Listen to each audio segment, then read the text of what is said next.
Good morning to everyone. நான் அசோக் பேசுறேன், senior area sales manager. So Vestige evening with crown இந்த ப்ரோக்ராமுக்காக வந்திருக்கிற உங்கள் அனைவரையுமே வருக வருக என்று வரவேற்கிறேன். ஸோ இது அற்புதமான ஒரு நேரம் அப்படின்னு சொல்லலாம். பிகாஸ் சாதனையாளர்கள், ஏன்னா ஒரு சாதனை பண்ணோம் அப்படின்னு சொல்லும்போது அதற்கான ஒரு அங்கீகாரம், ஒரு பிரதிபலிப்பு அப்படிங்கிறது ரொம்ப ரொம்ப இம்பார்ட்டன்ட். பிகாஸ் இன்னைக்கு லைஃப்ல எல்லாருக்குமே தேவைப்படக்கூடிய ஒரு முக்கியமான ஒரு விஷயம் அப்படிங்கிறது இதுதான்.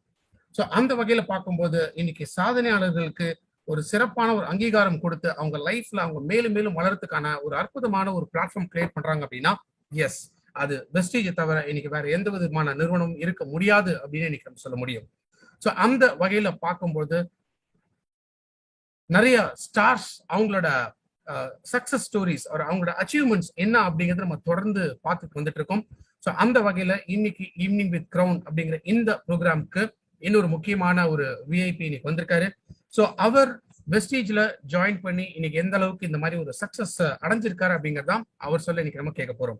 ஸோ இன்ஃபேக்ட் இவர் வந்து ஒரு லாக்டவுன் ஸ்டார் அப்படின்னு நம்ம சொல்லலாம். பிகாஸ் இவர் வெஸ்டீஜ் உள்ள வந்த நேரம் அப்போ இந்த கொரோனா வைரஸோட ஒரு பாதிப்புல கம்ப்ளீட் லாக்டவுன்ல தான் எல்லாமே இருந்தது. பட் ஈவன் தோ அது லாக்டவுனா இருந்தாலும் சரி, இல்ல லாக் அப்பா இருந்தாலும் சரி, இல்ல அது லாக் ஓப்பனா இருந்தாலும் சரி, பட் எதை பத்தியுமே அவர் யோசிக்கல. அவரோட growth என்ன, இனிமே லைஃப்ல அடுத்து நம்ம என்ன சாதிக்கணும், நம்ம என்ன ஜெயிக்க போறோம் அப்படிங்கறத மட்டும்தான் யோசிச்சாரு. அதன் விளைவாக இன்னைக்கு ஒரு ஹீரோவா நம்ம முன்னாடி வந்து இவர் இன்னைக்கு வளம் வந்துட்டு இருக்காரு. ஸோ வெஸ்டீஜ் ஒரு ஆப்பர்ச்சுனிட்டிஸை கிரியேட் பண்ணி கொடுக்கறதுல ஒரு நிகரான கம்பெனி வர இல்லைன்னு இன்னைக்கு சொல்ல முடியும். ஸோ வெஸ்டீஜோட ப்ராடக்ட்ஸ் இருக்கலாம், வெஸ்டீஜோட கம்பெனியோட ப்ரொஃபைல் இருக்கலாம், அதே போல வெஸ்டீஜ் பிளான் இருக்கலாம். இன்னைக்கு எல்லா இடத்துலயுமே எல்லாருமே இன்னைக்கு ஒரு மிகப்பெரிய வெற்றிகளை அடையறதுக்கான ஒரு சிறப்பான இடமாக இன்னைக்கு நம்ம பார்க்க முடியுது. அந்த வகையில இன்னைக்கு நம்ம பார்க்கக்கூடிய ஒரு ஹீரோ, எஸ், ரியல் சாதனையாளர் அப்படின்னு நம்ம சொல்ல முடியும். இன்ஃபேக்ட் ஒரு கடல் பகுதி இருக்கு. அந்த கடல் பகுதியில ஒரு மிகப்பெரிய ஒரு பாறை மீது வந்து ஒரு ஆள் உட்கார்ந்துருக்காரு. அந்த வழியா ஒரு மீனவன் வர்றார்.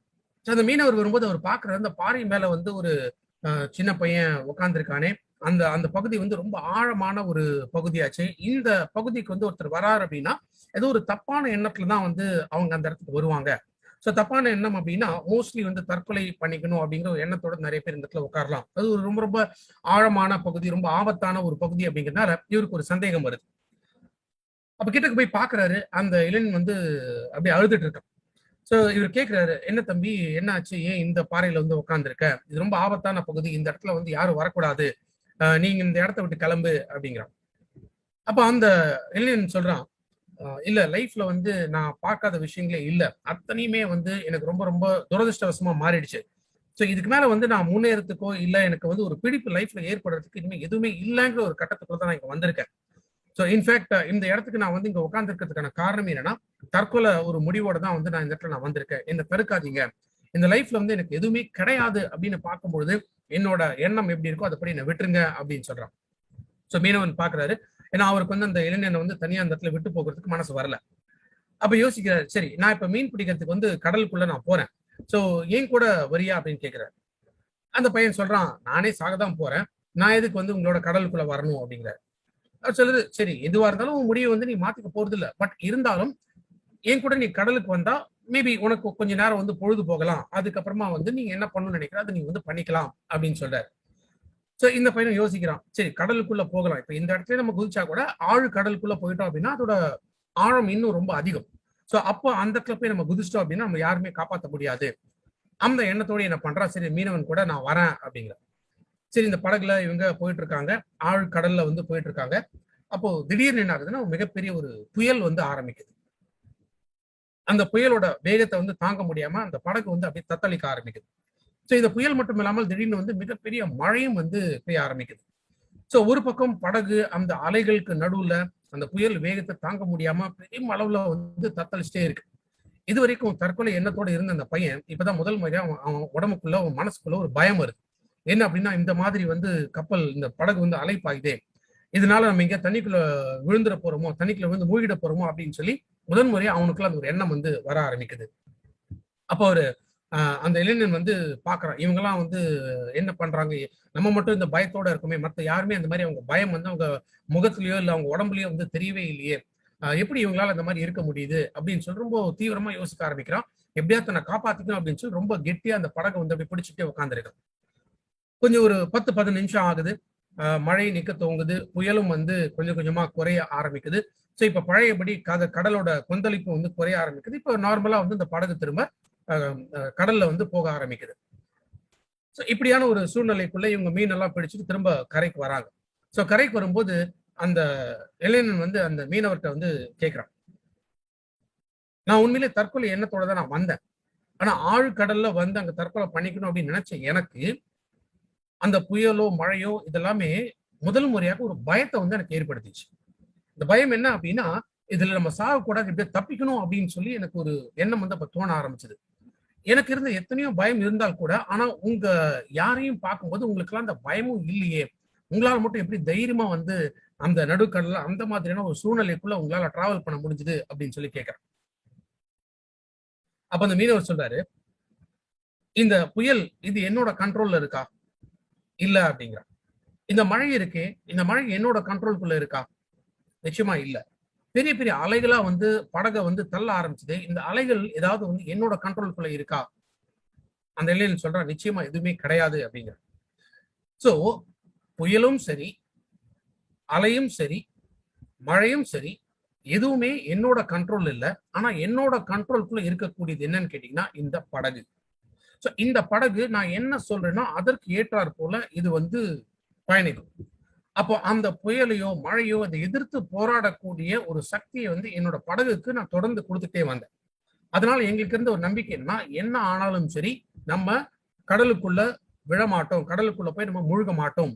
இந்த கப்பல், இந்த படகு அப்படிங்கிறது என்னோட கண்ட்ரோல்குள்ள இருக்கும் பொழுது, இத கரெக்ட்டா அத நான் திசை திருப்பி, நான் வந்து ரொம்ப சேஃபா இப்ப கரைக்கு வந்து கொண்டு வர முடிஞ்சது. அப்படிதான் தம்பி லைஃப்லயுமே பல விஷயங்கள். நம்ம கண்ட்ரோல்குள்ள இல்லாத பல விஷயங்கள நெனச்சுக்கிட்டு, நம்ம வருத்தப்பட்டுக்கிட்டு, மேலும் முன்னேறாம நம்ம அதே இடத்துல நம்ம உட்கார்ந்திருக்கோம். ஆனா எது நம்ம கண்ட்ரோல்குள்ள இருக்கு? நம்மளோட வாழ்க்கை நம்ம கண்ட்ரோல்குள்ள தான் இருக்கு. நம்ம வாழ்க்கை நம்ம கண்ட்ரோல்ல இருக்கு அப்படின்னா, நம்ம வாழ்க்கைய எப்படி கொண்டு போகணும்ங்கிறத டிசைட் பண்ணக்கூடிய அந்த படகோட்டி மாரி தான் இன்னைக்கு நம்ம வாழ்க்கைக்கு நம்ம இருக்கோம். அப்ப எது சரியான திசை அப்படிங்கிறத புரிஞ்சு, அதுல நம்ம பயணிக்க ஆரம்பிச்சோம்னா, நிச்சயமாக வெற்றி அப்படிங்கிறது தொடர்ந்து நம்மள வந்துகிட்டு தான் இருக்கும் அப்படின்னு சொல்றாரு. அப்பதான் அந்த இளைஞனுக்கு உரைக்குது. இத்தனை நேரமா, இத்தனை நாட்களாக தாம் என்ன தவறு பண்ணினோம். சோ சூழ்நிலைகளை தான் எதிர்த்து வந்து போராட ஆரம்பிச்சோம். சோ அந்த சூழ்நிலைகளை மட்டுமே பார்க்கும் பொழுது, உண்மையா நம்ம என்ன ட்ராக்ல போயிருக்கோமோ அந்த ட்ராக்குள்ள போகாம இன்னைக்கு நம்ம திசை திரும்பிட்டோம். சோ லைஃப் அப்படிங்கிறது அத நம்ம லீட் பண்ண வேண்டிய ஒரு விஷயம் அப்படிங்கறத புரிஞ்சுக்கிறான். அதனாலதான் your future is created by what you do today and not tomorrow. So லைஃப்ல நம்ம எடுக்கக்கூடிய ஒரு டிசிஷன், அதை இன்றே செய், அதை நன்றே செய் அப்படின்னு சொல்றாங்க இல்லையா? அதே போல இன்னைக்கு எடுக்கக்கூடிய ஒரு முடிவு, அது ஒரு சரியான முடிவை நம்ம எடுத்து பயணிக்க ஆரம்பிக்கும் போது நிச்சயமாக வெற்றி பாதையில நம்ம போக முடியும். சோ நாளைக்கு அப்படின்னு தள்ளி போகக்கூடிய எந்த விஷயத்தினாலுமே மிகப்பெரிய ஒரு பயன் கிடையாது. காவேரிப்பாக்கம் அப்படிங்கிற ஊர்ல பிறந்து வளர்ந்தவர் தான் இன்னைக்கு நம்மளுடைய ஹீரோ. இன்ஃபேக்ட் அவருடைய பேரண்ட்ஸ் 2 பேருமே அவங்க ஜாப்ல இருந்தால் கூட, பட் நார்மலான ஒரு மிடில் கிளாஸ் ஃபேமிலியில தான் அவர் பிறந்தவர், வளர்ந்தவர்.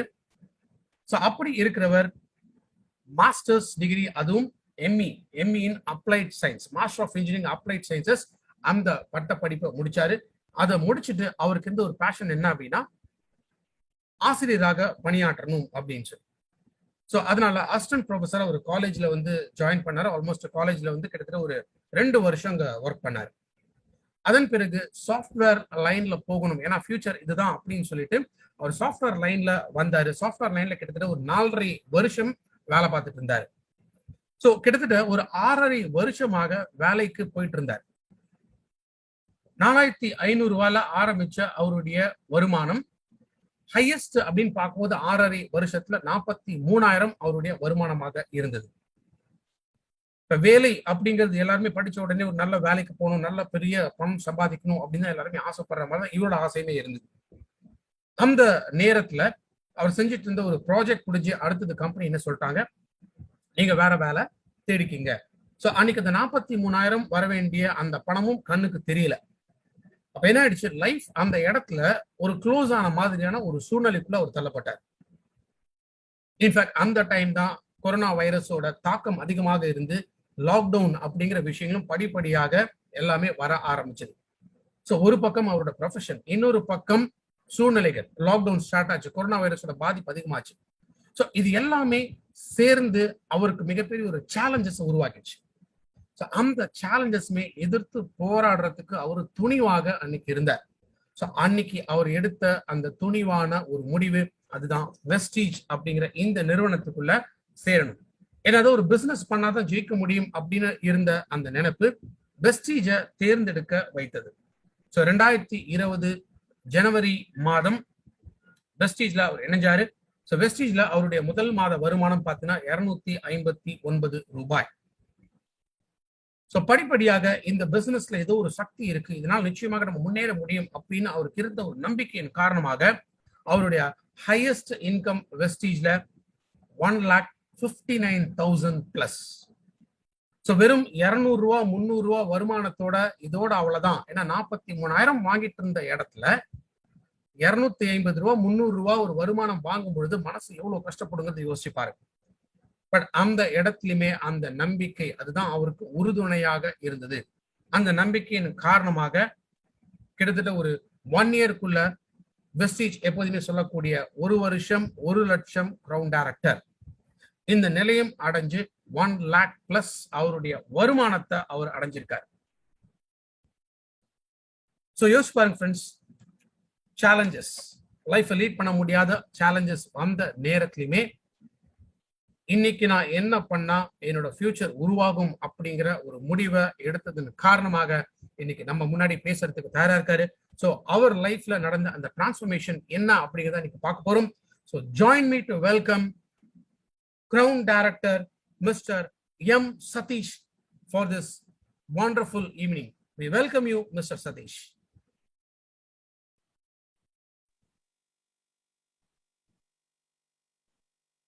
Thank you, sir. Very, very happy for all the inviting friends. ரொம்ப ஹாப்பியா இருக்கு இந்த ஈவினிங் செஷன்ல இங்க எல்லாரையுமே மீட் பண்றது. சார் நான் பேசுறது எல்லாமே கேக்குதுங்களா? கேக்குது. கொஞ்சம் ஆடியோ சத்தமா பேசினீங்கன்னா பெட்டரா. ஓகே. ஃப்ரெண்ட்ஸ் ரொம்ப ஹாப்பியா ஃபீல் பண்றேன் இந்த மீட்டிங் ஈவினிங் வித் கிரவுன் அப்படின்றதுல நான் உங்க கூட பார்ட்டிசிபேஷன் பண்றது. என்னுடைய சக்சஸ்ஃபுல் ஸ்டோரி அப்படின்றத நான் ரொம்பவே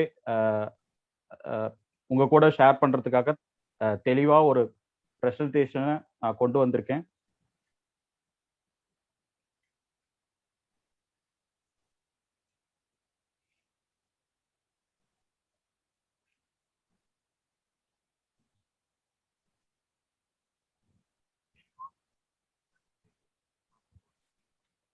sorry for the distance. Okay sir, கிளியரா இருக்கா? ஃபைன், கிளியரா இருக்கு. நீங்க கண்டினியூ பண்ணுங்க. ஓகே, வாய்ஸ் கிளியரா இருக்கா? என்னுடைய ஸ்கிரீன் ஷேர் பண்றேன். 1 minute.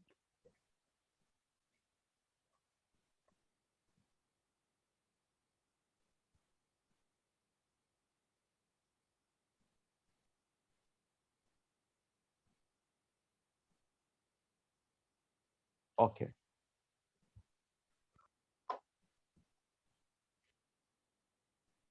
Okay dear friends, welcome to என்னுடைய சக்ஸஸ் ஸ்டோரியை நான் ஷேர் பண்ணிக்கிறது ரொம்ப ஹாப்பியாக ப்ரௌடாக ஃபீல் பண்ணுறேன். ஸோ இந்த ப்ரௌட் மூமெண்ட்ல, இந்த ப்ரௌட் சுச்சுவேஷனில் உங்கள் இந்த ஈவினிங் வித் கிரவுண்டில் மிஸ்டர் அசோக் சார் அண்டு இந்த மீட்டிங்கில் பார்த்துட்டு இருக்கிற ஆல் வெஸ்டிஜியன்ஸ் எல்லாருக்குமே good morning. And Vestigian friends and family, நிறைய பேர் ஃபேமிலியோட பார்த்துட்டு இருப்பீங்க. ஃபேமிலி மெம்பர்ஸ் எல்லாருக்குமே என்னுடைய வெல்கம் அண்ட் குட் மார்னிங் சொல்லிக்கிறேன். ஃப்ரெண்ட்ஸ், இந்த வெஸ்டேஜ் அப்படின்ற ஒரு ஆப்பர்ச்சுனிட்டி இல்லை அப்படின்னா என் லைஃப் எப்படி மாறி இருக்கும் அப்படின்றத சாரோடைய சுருக்கமான ஒரு ஸ்டோரியில ஷேர் பண்ணியிருந்தாரு. ஸோ கிட்டத்தட்ட அந்த நிலைமையில தான் நானும் இருந்தேன். அந்த நிலைமையிலிருந்து நான் மாறி இந்த லெவலுக்கு நான் மாறி வர்றதுக்கான காரணம் எனக்கு கிடைச்ச அந்த படகு, வெஸ்டீஜ் அப்படின்ற படகு. அந்த வெஸ்டீஜ் என்ற படகை நான் தேர்ந்தெடுத்து சரியான கண்ட்ரோல்ல நான் கொண்டு வந்து நான் பயணம் பண்ணதுனால மிகப்பெரிய ஒரு அச்சீவ்மெண்ட் பண்ணியிருக்கேன் அப்படின்னு நான் நம்புறேன். ஸோ இது எனக்கு மட்டும் இல்லை, உங்களுக்கும் இருக்கு. அதனால நீங்களும் தொடர்ந்து பண்ணுங்க. தொடர்ந்து என்னுடைய ஸ்டோரிக்குள்ள நான் போறேன். ஃப்ரெண்ட்ஸ், இந்த மை சக்சஸ் ஸ்டோரி, ஓகேங்களா? ஸோ எல்லாருக்குமே ஒரு சக்சஸ் அப்படின்றது லைஃப்ல காத்துக்கிட்டு இருக்குது. ஸோ அதுல என்னுடைய சக்சஸ் ஸ்டோரியே உங்களோட ஒரு ஷேர் பண்ணிக்கிறேன். ஈவினிங் ஒரு காஃபியோட ஷேர் பண்றேன். நீங்க எல்லாம் காஃபி சாப்பிடுங்க என்னுடைய ஸ்டோரியோட சேர்த்து. ஓகே ஃப்ரெண்ட்ஸ், எல்லாருமே பிறந்தா போல நானும் ஆகஸ்ட் 21, 1989 பிறந்தேன். ஒரு ஒரு சாதாரண ஒரு ஃபேமிலியில என்னுடைய பிறப்பு இருந்தது. ஸோ என்னுடைய பேரண்ட்ஸ், ஓகேங்களா, பேரண்ட்ஸ் அப்படின்னும் போது காட் கிஃப்டட். என்னுடைய அப்பா பேர் மகேந்திரன். அவர் வந்து பிரைவேட்டா ஒரு டிரைவரா ஒர்க் பண்ணிட்டு இருந்தாங்க, பிரைவேட் பஸ் டிரைவர். ஸோ அதுக்கப்புறம் அம்மா, தே கிரேட், ஆல்வேஸ் எல்லாருக்குமே பிடிச்சா போல. அம்மா வந்து எப்பவுமே லைஃப்ல பெஸ்ட். ஸோ அம்மாவை ரொம்ப பிடிக்கும். ரொம்ப ரொம்ப என்னுடைய இன்ஸ்பிரேஷன்ல பெரும்பாலும் அம்மா கிட்ட இருந்து நான் நிறைய விஷயம் கற்றுக்கிட்டேன். ஏன்னா அவங்க வந்து ஒரு ஒர்க்கிங் உமன். ஸோ அவங்க ஒர்க்கிங் பண்ணிக்கிட்டு பேரண்டிங்கும் பண்ணிக்கிட்டு சூப்பரா எங்களை வந்து சூப்பரா வளர்த்தாங்க. ஸோ நாங்கள் இந்த அளவுக்கு மாஸ்டர் டிகிரி அதெல்லாம் நான் படிக்கிறதுக்கு காரணமா இருந்தது அவங்களுடைய உழைப்பு, அவங்களுடைய ஹார்ட் ஒர்க் தான். ஸோ இந்த நேரத்துல ஒரு சாதாரண மனுஷனா சாதாரண குடும்பத்துல சதீஷ் அப்படின்ற பேரோட நான் பிறந்தேன் அப்படின்றது, உலகத்துல எத்தனையோ சதீஷ் இருக்கலாம். அந்த சதீஷ்கெல்லாம் ஸ்டோரி இருக்கா? அந்த ஸ்டோரியை இப்படி ஒரு ப்ரவுட் மூமெண்டா ஒரு கம்பெனில பேச சொல்லுவாங்களா அப்படின்றது எனக்கு தெரியாது. நானும் சில கம்பெனிகள் ஒர்க் பண்ணியிருக்கேன். அந்த கம்பெனில என்னை பத்தியோ என்னுடைய பேரண்டிங் என்னுடைய பேக்ரவுண்ட் பத்தியோ யாருமே கேட்டது கிடையாது. பட் ஆனா இங்க ஒரு கூட்டமே கேட்கறதுக்கு தயாரா இருக்கு அப்படின்னும் போது ரொம்ப ரொம்ப ப்ரௌடா இருக்கு. ஸோ என்னுடைய ஃபேமிலி பேக்ரவுண்ட் அப்படின்னு பார்த்தீங்கன்னா ரொம்ப ரொம்ப சின்ன ஃபேமிலி. நான், என்னுடைய தங்கச்சி, எங்க அப்பா அம்மா. ஸோ அதுக்கப்புறமா என்னுடைய ஸ்கூல் லைஃப் எல்லாருக்குமே பெட்டரான ஒரு லைஃப். எல்லாருக்குமே வந்து ஒரு என்ன சொல்றது, ஸ்கூலிங் அப்படின்றது ரொம்ப சின்ன வயசு, ஓகேங்களா? சின்ன பருவத்துல நம்ம வந்து ஸ்கூலிங் இருப்போம். ஸோ அப்படிதான் எனக்கும் வந்து ஸ்கூலிங் இருந்தது. என்ன அப்படின்னு பார்த்தீங்கன்னா, government higher secondary school Kaveripakkam. So இந்த ஸ்கூல்ல தான் நான் வந்து படித்தேன். காவேரிப்பாக்கம் என்னுடைய கவர்மெண்ட் ஸ்கூல்ல தான் நான் வந்து படித்தேன். ஸோ 12வது வரையும் நான் கவர்மெண்ட் ஸ்கூல்லேயே தான் படிச்சுட்டு வந்தேன். 1வதுல இருந்து 12வது வரையும். அதுக்கு முன்னாடி ஸ்கூல், அதாவது ஒரு எலிமெண்டரி ஸ்கூல் லெவல்ல இருக்கிறத வந்து நான் பெருசா எனக்கு கூட ஞாபகம் இல்லை அவ்வளவா நம்ம என்ன பண்ணோம் அப்படின்றதெல்லாம். ஸோ ஆனா 1வதுல இருந்து 12வது வரையும் நான் வந்து ஒரு கவர்மெண்ட் ஸ்கூல்ல தான் படித்தேன். அதுல என்னுடைய ஹையர் செகண்டரி ஸ்கூல் வந்து நான் வந்து 8ஆம் வகுப்பு படிக்கும் போது என்னுடைய ஸ்கூலிங்ல என்சிசில நான் வந்து பார்ட்டிசிபேஷன் பண்ணியிருந்தேன் 2 இயர்ஸ். அந்த இடத்துல தான் எனக்கு ஒரு லீடர்ஷிப் குவாலிட்டி எனக்கு வளர ஆரம்பிச்சது. ஒரு ஒரு ஒரு டீமை எப்படி ரன் பண்ணிக்கணும், ஒரு நமக்குன்னு கொடுக்குற ஒரு ஒர்க்கை வந்து நம்ம எப்படி டெடிகேட்டா பண்ணணும் அப்படின்ற விஷயம் எனக்கு கிடைச்சது. ஸோ நான் 2004ல் 10வது முடித்தேன். அதே பள்ளியில நான் வந்து 2006ல் 12வது முடித்தேன். ஸோ அப்படிதான் என்னுடைய ஸ்கூல் கம்ப்ளீட் பண்ணேன். ஸோ என்னுடைய லீடர்ஷிப் குவாலிட்டி அப்படின்றது அங்கதான் வளர்ந்தது. ஸோ இது எல்லாமே உங்களுக்கு நான் உங்களோட ஷேர் பண்ணிக்கிறது ரொம்ப ஆசைப்படுறேன். ரொம்ப ப்ரௌடாக ஃபீல் பண்ணுறேன். ஸோ அதுக்கப்புறமா சேஞ்ச் ஆஃப் லைஃப் எந்த இடத்துல நடக்கும் அப்படின்னு பார்த்தீங்கன்னா, காலேஜ், ஓகேங்களா? ஸோ நானும் வந்து காலேஜ் போகணும் அப்படின்னு சொல்லி ஆசைப்பட்டது உண்டு. ஸோ அப்படி ஒரு காலேஜில் நான் 12வது படித்த பிறகு எனக்கு வந்து அப்போல்லாம் அவ்வளோவா என்ன சொல்றது அப்படின்னு பார்த்தீங்கன்னா, அவேர்னஸ் கிடையாது. ஃபேமிலி சைட்லையும் சரி, ரிலேஷன் சைட்லையோ இல்லை யாரோ வந்து ப்ராப்பராக கைட் பண்ணி இதை பண்ணணும், அடுத்து ஒரு ஸ்கோப் இதுதான் இருக்கு, உங்களுடைய லைஃப் இப்படிதான் மாறணும் அப்படின்னு சொல்லிக்கிற அளவுக்கு யாரும் கைட் பண்றதுக்கெல்லாம் ஆள் யாரும் கிடையாது. ஸோ அப்படி இருக்கும் பட்சத்துல என்னுடைய பள்ளி பருவம் முடிஞ்சு உடனே நான் வந்து கல்லூரி பருவத்துக்குள்ள போகும்போது எனக்கு வந்து ஒரு ஒரு ஒரு கல்லூரி, Bhaktavatsalam polytechnic college, government aided கல்லூரி. ஸோ அதில் தான் நான் வந்து காலேஜ் கம்ப்ளீட் பண்ணேன். ஸோ அந்த காலேஜ் பற்றி சொல்லணும்னா ரொம்ப ப்ரௌடான காலேஜ், நல்ல கவர்மெண்ட் எய்டட் காலேஜ். ஸோ அது வந்து காஞ்சிபுரத்தில் இருக்கு. ஸோ நான் வந்து +2 முடிச்சதுனால டைரக்ட் லேட்டர் என்ட்ரியா நான் ஜாயின் பண்ணேன். ஸோ அதை வந்து நான் கம்ப்ளீட் பண்ணது 2008ல் நான் கம்ப்ளீட் பண்ணேன். பக்தவச்சலம் பாலிடெக்னிக் கல்லூரியில் நான் வந்து டிப்ளமோ ட்ரிபிள் கம்ப்ளீட் பண்ணேன். ஸோ அடுத்தது பக்கத்திலேயே டிப்ளமோ முடிச்ச உடனே ஒரு 3 கம்பெனில செலக்ட் ஆனேன். அதுல ஒரு கம்பெனி கிமல் அப்படின்ற கம்பெனில ஜாயின் பண்ண ஒரு 12 டேஸ் 13 டேஸ் தான் ஒர்க் பண்ணேன். பட் ஃபேமிலியில வந்து இன்னும் மேல படிக்கணும், மேல படி அப்படின்னு சொல்லி ஆர்வத்தை தூண்டினாங்க. அதனால நான் வந்து படிக்க படிக்க ஆரம்பிச்சேன். மேலும் வந்து பிஇ வந்து லேட்டர் என்ட்ரி படித்தேன். எல்லாருக்கும் பிஇ வந்து 4 இயர்ஸ். நான் டிப்ளமோ கம்ப்ளீட் பண்ணி போனதுனால அது வந்து எனக்கு லேட்டர் என்ட்ரி டைரக்டா செகண்ட் இயர்ல இருந்து second year, third year, final year மட்டும்தான். ஸோ அந்த காலேஜ் அப்படின்னு பார்த்தீங்கன்னா Pallavan college of engineering Kanchipuram. அதுவும் நம்மளுடைய ஹைவே போற வழியிலேயே இருக்கும், பார்த்தாலே தெரியும். ஸோ இந்த காலேஜில் தான் நான் படித்தேன். ஆனால் காலேஜ் அப்படின்னா அஹ், படத்துல காமிக்கிற மாதிரிலாம் காலேஜ் இல்லைங்க. சாதாரணமா நம்ம ஒரு ஸ்கூல் பஸ் மாதிரி இருக்கும். ஸோ நான் வந்து ஸ்கூலிங்லாம் நேட்டிவ்லேயே இருந்துட்டதுனால சைக்கிள் அது மாதிரி தான் போய் பழக்கம் போனேன். ஆனால் காலேஜுக்கு மட்டும் பஸ், காலேஜ் பஸ். ஸோ இந்த மாதிரி இந்த பஸ் பல்லவன் பஸ், இது ரூட் வேற. பட் என்னுடைய ரூட்ல ராணிப்பேட் சைட்ல வர பஸ்ல இருந்து நான் பஸ்ல போகும்போது ரொம்ப பொலைட்டான ஒரு காலேஜ், ரொம்ப டிசிப்ளின்டு, ரொம்ப எந்த ஒரு இதுவும் பண்ண முடியாது. பஸ் உள்ள போனா நம்ம போய் உக்காந்துக்கணும், மறுபடியும் பஸ் கரெக்டா காலேஜ்ல தான் போய் இறங்கும். அதுக்கப்புறம் கீழே நம்ம எங்கேயும் நம்ம டிவேட் ஆக முடியாது. ஸோ அப்படி ஒரு காலேஜ். ஸோ எங்களுடைய கிளாஸ் ரூம் செஷன்ஸ் இப்படிதான் இருக்கும். ஸோ இதுல எங்களுக்கு இந்த மாதிரி ஒரு காலேஜ்ல கிளாஸ்ல நான் படிச்சு ஒரு 3 இயர்ஸ் கிளாஸ் லைஃப். ஸோ அப்புறம் பெரும்பாலும் நான் என்னுடைய டைம் வந்து காலேஜில் ஃப்ரீயா இருக்கிற நேரத்தில் லைப்ரரியில நான் வந்து அதிகமாக ஸ்பெண்ட் பண்ணுவேன். இது எங்களுடைய பல்லவன் காலேஜுடைய லைப்ரரி. ஸோ நான் அதிகமாக படிக்க கொஞ்சம் இன்ட்ரெஸ்டட். டெக்னிக்கலா இல்லை, படிப்பு இல்லை, பட் அதர் தென் நிறைய விஷயங்கள்ல லேர்ன் பண்ணிக்கிறதுக்காக நான் அதிகமாக லைப்ரரியில் தான் இருப்பேன். ஸோ அப்போ நான் காலேஜ் முடிக்கும் போது இப்படி தான் இருந்தேன். என்னுடைய காலேஜுக்குள்ள மொபைல்லாம் அலௌடு கிடையாது. ஸோ ஸ்ட்ரிக்டா அந்த காலேஜில் யாருக்குமே மொபைல் கிடையாது. ஸோ ஒரே ஒரு முறை மட்டும் ஃப்ரெண்டு எப்படியோ மொபைல் கொண்டு வந்து இந்த ஃபோட்டோ மட்டும் தான் இருக்கு எனக்கு காலேஜுக்குள்ளே இருந்து எடுத்த ஃபோட்டோ. ஸோ அந்த ஃபோட்டோவில் நான் சென்டராக இருக்கேன், ஆரோ மார்க் போட்டுருக்கு. அது என்னுடைய ஃபோட்டோ. மற்றது எல்லாமே என்னுடைய ஃப்ரெண்ட்ஸு.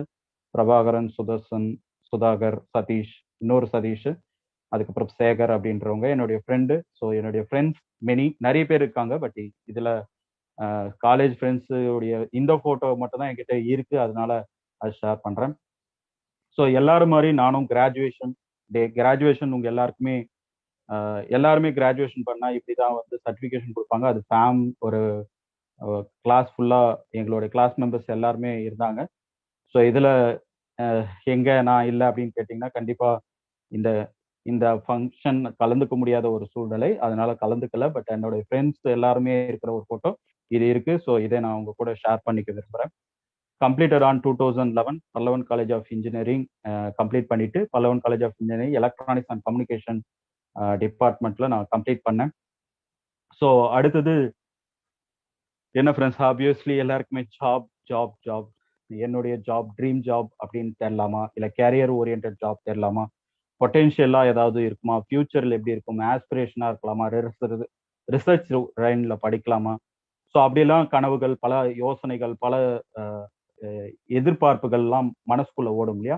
ஸோ அப்படி நானும் ஜாப் இருக்குமோ அப்படின்னு சொல்லி ஜாப் 1 இயர் தேடினேன். 2011 2012 வரையும் 1 இயர் வரையும் ஜாப் தேடினேன். இடையில ஒரு ஜாப் வந்து எனக்கு கிடைச்சது. அது வந்து ஒரு கேரியர் ஓரியன்டாவும் இல்லை, பெரிய சொல்லிக்கிற அளவுக்கும் இல்லை, அதை வந்து நம்ம ப்ரௌடா பேசுற அளவுக்கும் கிடையாது. ஓகேங்களா. ஸோ அப்படி ஒரு ஜாப் தான் இருந்தது. ஸோ படிச்சுட்டு இந்த 1 இயர்க்குள்ள நிறைய அடுத்து என்ன பண்ணலாம், அடுத்து என்ன பண்ணலாம்னு சொல்லி கோர்சஸ் மாதிரி அந்த மாதிரி விஷயங்கள்லாம் நிறைய ஸ்பெண்ட் பண்ணேன். ஸோ ஒரு 2-3 ஜாப் செலக்ட் ஆகி ஜாயின் பண்ணி ஸ்கிப் பண்ணேன். ஸ்கிப் ஆச்சு, செலக்ட் ஆக முடியல. கரெக்ட் செலக்ட் ஆகிட்டு, பட் ஆனால் அது சாட்டிஸ்ஃபைடா இல்லை. ஸோ அடுத்தது பார்த்தீங்க அப்படின்னா 2011 Abdul Hakeem college of engineering and technology. இந்த காலேஜ் எல்லாருக்குமே ஒரு ப்ரௌடான காலேஜ். எனக்கு வந்து ரொம்ப சாட்டிஸ்ஃபேக்ஷனான காலேஜ் அப்படின்னா காலேஜ் லைஃப்ல என்னென்ன லேர்ன் பண்ண முடியும் அப்படின்றத நான் மாஸ்டர் டிகிரியை தான் லேர்ன் பண்ண ஆரம்பித்தேன். ஸோ அங்கேயும் எனக்கு வந்து ஒரு 18 என்னுடைய கிளாஸ் மட்டும் மாஸ்டர் டிகிரிக்கு அதிகமான பர்மிஷன் கிடையாது. ஸோ அதனால 18 பேர் தான் என்னுடைய கிளாஸ் மெம்பர்ஸ். அதில் எனக்கு ஒரு வாய்ப்பு. ஸோ அதில் அதுலயும் பெரும்பாலும் வந்து கிளாஸஸ் நடக்காது. ஏன்னா மாஸ்டர் டிகிரி அப்படின்னும் போது நம்மளே லேர்ன் பண்ணணும் நிறைய. ஸோ அப்போ நிறைய நேரம் நான் ஸ்பெண்ட் பண்ணது இந்த சென்ட்ரல் லைப்ரரி, அந்த காலேஜுடைய சென்ட்ரல் லைப்ரரி தான் என்னுடைய லைஃப்பை நான் ஸ்பெண்ட் பண்ணேன். இதுதான் என்னுடைய கிளாஸ் எலக்ட்ரானிக்ஸ் பிளாக். ஸோ இந்த பிளாக்ல தான் நான் பெரும்பாலும் கிளாஸ், அப்புறமா மாஸ்டர் டிகிரி. ஸோ ஒரு குடும்ப சூழ்நிலை காரணமாக வந்து 1 இயர் நான் வந்து ஹாஸ்டலில் தங்க வேண்டியது இருந்தது. ஸோ அந்த அந்த மொமெண்டம் இதுதான் என்னுடைய hostel, men's hostel. So men's ஹாஸ்டலில் எப்படி லைஃப் இருக்கும், அதுக்கப்புறமா இந்த ஹாஸ்டல் வந்து ஒரு இஸ்லாமிக் காலேஜ் அப்படின்றதுனால நிறைய இஸ்லாமிக் ஃப்ரெண்ட்ஸ் வந்து கிடைச்சாங்க. ஸோ அப்போ வந்து எனக்கு நிறைய இஸ்லாமிக் ரிலேட்டட் அவேர்னஸ், ஸ்பிரிச்சுவலாக கொஞ்சம் ஐடியா இருந்ததுனால அவங்க கூட சேர்ந்து இந்த இஸ்லாமிக் ரிலேட்டடான விஷயங்கள் லேர்ன் பண்ண எனக்கு வாய்ப்பு கிடைச்ச இடம் இந்த ஹாஸ்டல் தான். ஸோ அதே மாதிரி finally master degree graduation. So இந்த கிராஜுவேஷன் எனக்கு வந்தது மாஸ்டர் டிகிரி. ஸோ அது வந்து கிராஜுவேஷன் டே கம்ப்ளீட்டட் ஆன் 2014. இது எல்லாமே என்னுடைய படிப்பு. ஓகேங்களா?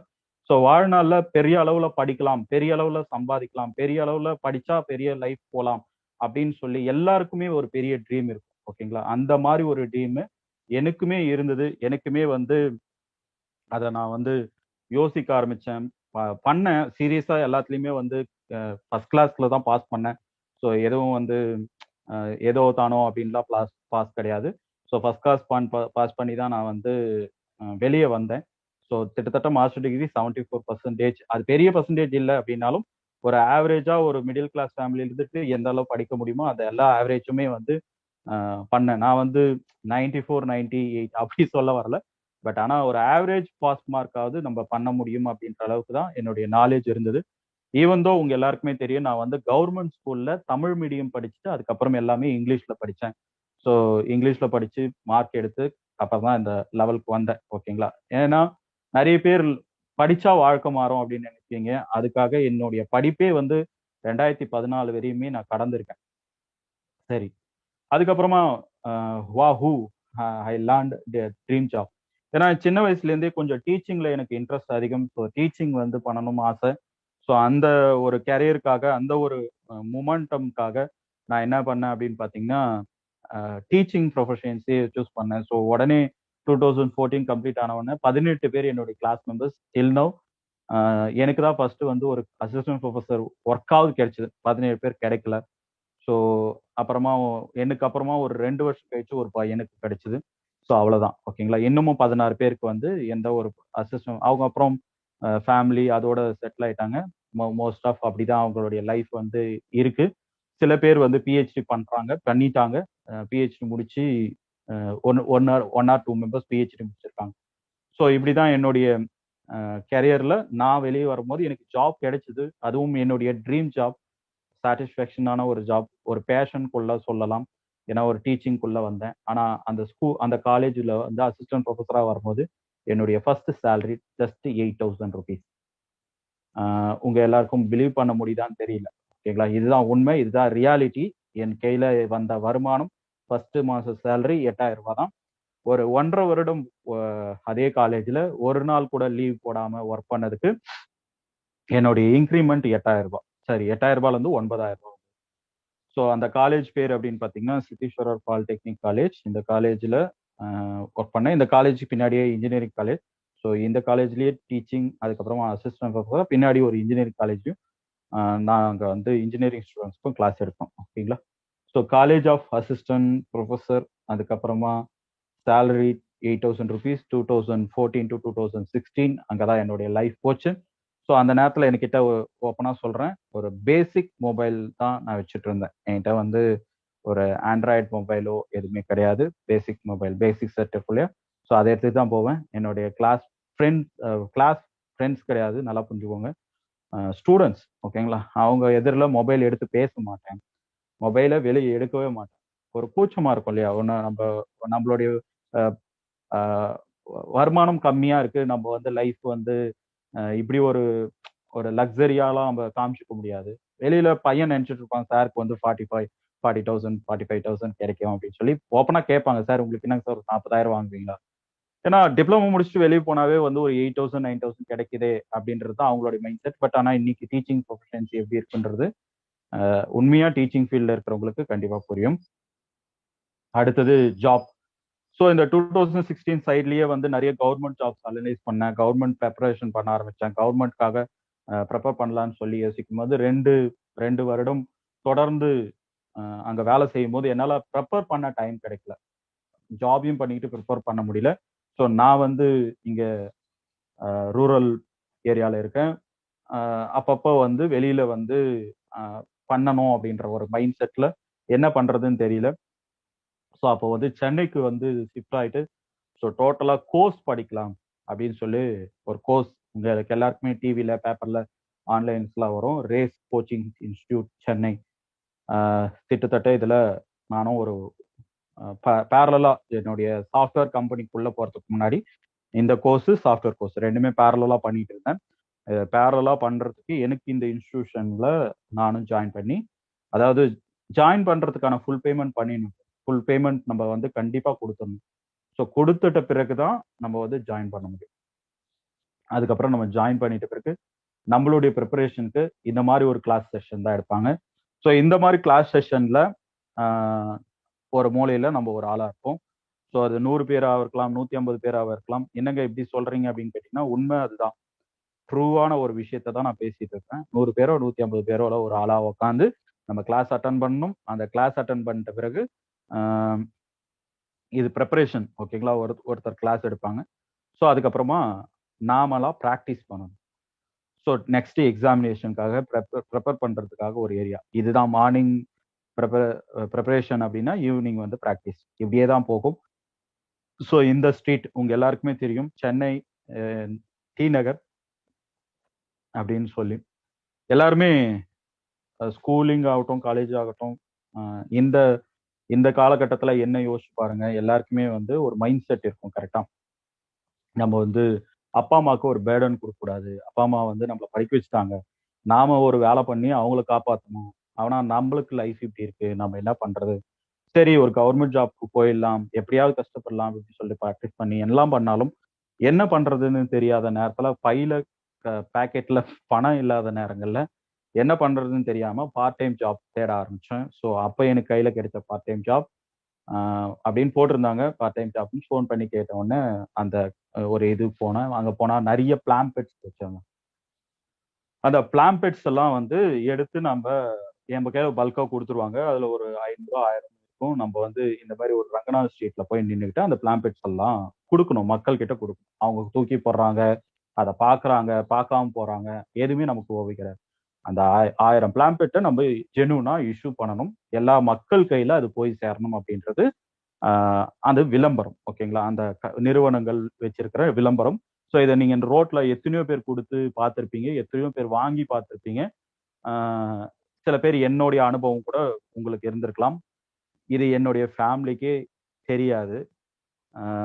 ஃபேமிலி மெம்பர்ஸ் யாருக்குமே உண்மையா தெரியாது. நான் யாருக்கும் சொல்லவும் கிடையாது. நான் சீக்ரெட்டா என்னுடைய பேக்கெட்ல ஒரு பணம் இருக்கட்டும் அப்படின்றதுக்காக ஒரு 200 ரூபா 300 ரூபாய் கிடைச்சா கூட நல்லா இருக்குமே அப்படின்றதுக்காக நான் அந்த ப்ராக்டிஸ் டைம்ல ஒரு வருமானத்துக்காக இதையும் நான் பண்ணேன். ஸோ இதை பண்ணிட்டே இருக்கும்போது எனக்கு கவர்மெண்ட் ஜாப்ல செட் ஆகல. பட் ஆனா ஒரு சாஃப்ட்வேர் கம்பெனில நான் ஒரு ஃபர்ஸ்ட் ஸ்டார்டிங்ல ஓஎஃப்எஸ் அப்படின்னு சொல்லி ஆப்ஜெக்ட் ஃப்ரான்டியர் அப்படின்னு சாஃப்ட்வேர் கம்பெனி, அசண்டாஸ் பில்டிங் உங்களுக்கு எல்லாருக்குமே தெரியும், தரமணி லொக்கேஷன், டெக் பார்க்ஸ் கிட்ட இருக்கு. ஸோ இந்த பில்டிங்ல தான் எனக்கு வேலை கிடைச்சது. ஆனா அது வந்து ஓஎஃப்எஸ் உடைய கம்பெனி எம்ப்ளாய் கிடையாது, கான்ட்ராக்ட் ஓகேங்களா. கான்ட்ராக்ட் பேஸ்ல தான் நான் அது உள்ள போனேன், சாஃப்ட்வேர் ஒர்க் பண்ணேன். அப்போ ஸ்டார்டிங் வருமானம் வந்து ஒரு 13-15K எனக்கு ஆரம்பிச்சது கேரியர் சாஃப்ட்வேர்ல. ஸோ அப்படியே நான் வந்து சாஃப்ட்வேர் கொஞ்சம் இன்க்ரிமெண்ட் ஆகிட்டே வந்தது. ஸோ இந்த நேரத்துல ஃபேமிலி எல்லாருமே முடிவு பண்ணி என்கேஜ்மெண்ட் பண்ணலாம், ஃபேமிலி மேரேஜ் பண்ணி வைக்கலாம் அப்படின்னு சொல்லி மேரேஜ் பண்ணாங்க, பண்றதுக்கு அரேஞ்ச் பண்ணாங்க. ஸோ என்னுடைய என்கேஜ்மெண்ட் நடக்கும் போதும் எனக்கு வந்து அந்த கான்ட்ராக்ட் பேஸ் சம்திங் ஒர்க் வந்து அப்பயும் நான் வந்து இன்னொரு ப்ராஜெக்டுக்காக வெயிட் பண்ணிட்டு இருக்கிற நேரம் தான் ப்ராஜெக்ட் முடிச்சுட்டு ஜாப் வந்து கேரியருக்கு வந்து இன்னொரு சுச்சுவேஷன்.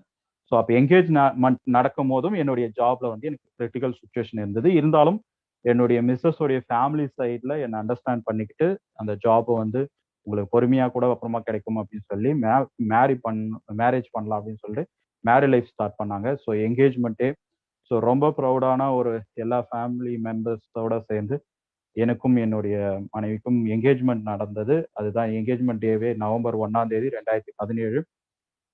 ஸோ மேரேஜ் வந்து பிப்ரவரி 25, 2018.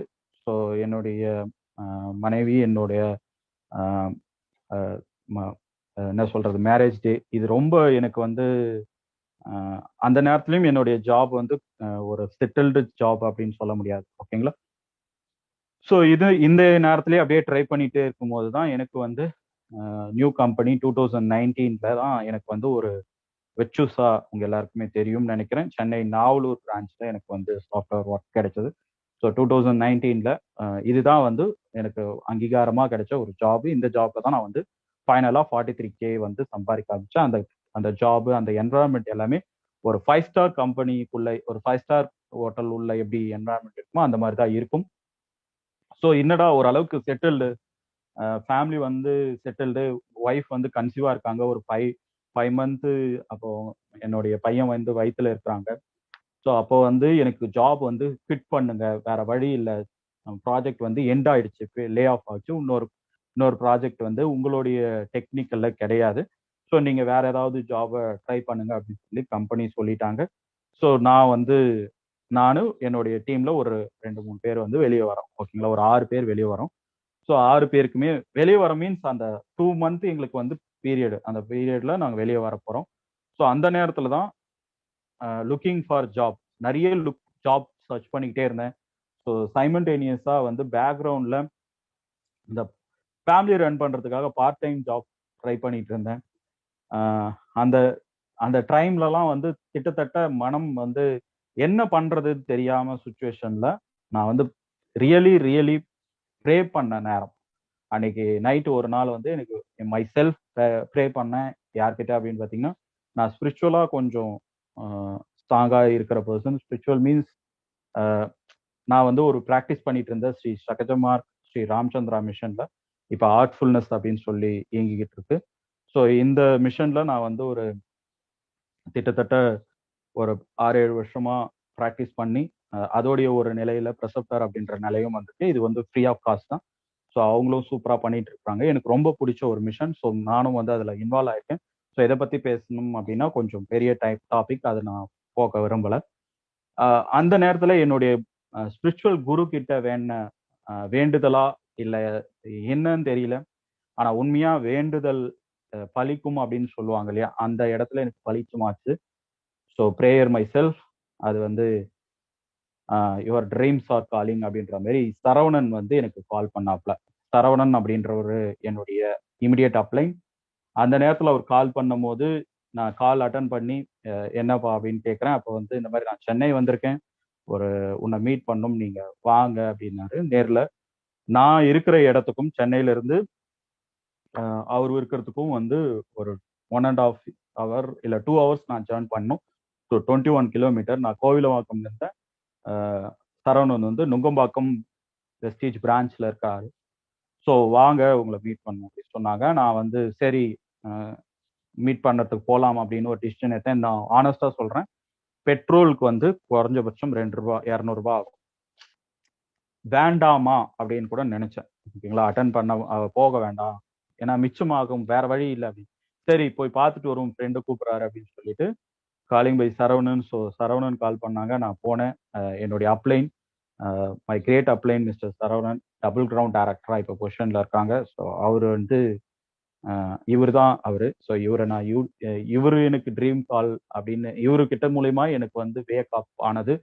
நான் ப்ரே பண்ண நேரம் எல்லாமே வந்து ஒட்டு மொத்தமா அமைஞ்சது அப்படின்னு நம்ம சொல்லலாம். ஸோ அப்படி அமைஞ்சு உள்ள வந்தது தான் வெஸ்டீஜ். வெஸ்டீஜ் வரும்போது வெஸ்டீஜோடைய மீட்டிங் வந்து அன்னைக்கு ப்ரெசன்டரா இருந்தவர் மிஸ்டர் RS ராஜன் சார், நம்மளுடைய தமிழ்நாட்டினுடைய ambassador, the great mentor, RS அகாடமியோடைய மென்டார். உங்க எல்லாருக்குமே தெரியும், நானும் இவரை பார்த்து தான் இன்ஸ்பிரேஷன் ஆனேன். ஸோ அப்போ சரவணனும் ஃபர்ஸ்ட் மீட் சிஎன்டி, நம்மளுடைய சிஎன்டியில் நான் உட்காந்து நுங்கம்பாக்கம் வித் வெஸ்டீஜ் அப்படின்ற பேரை நான் கேட்குறேன். முழுமையா வெஸ்டீஜ் அப்படின்றது என்ன அப்படின்றது எனக்கு அப்பவும் புரியல, அந்த மீட்டிங்லயும் புரியல. ஆனால் பணம் சம்பாதிக்க முடியும் அப்படின்றது மட்டும் புரிஞ்சுது. Joined 6th June January 2020 January மாதம் 6ஆம் தேதி நான் வெஸ்டீஜ்குள்ள வரேன். அப்போ என்னுடைய ஜாப் இருந்தது. பட் ஆனால் பேரலா நான் ஜாப் சர்ச் பண்ணிட்டு இருந்தேன். ஏன்னா ஜாப் இந்த ப்ராஜெக்ட் இல்லை, நீங்கள் வேற ப்ராஜெக்ட் பார்த்துக்கோங்கன்னு சொல்லிட்டாங்க.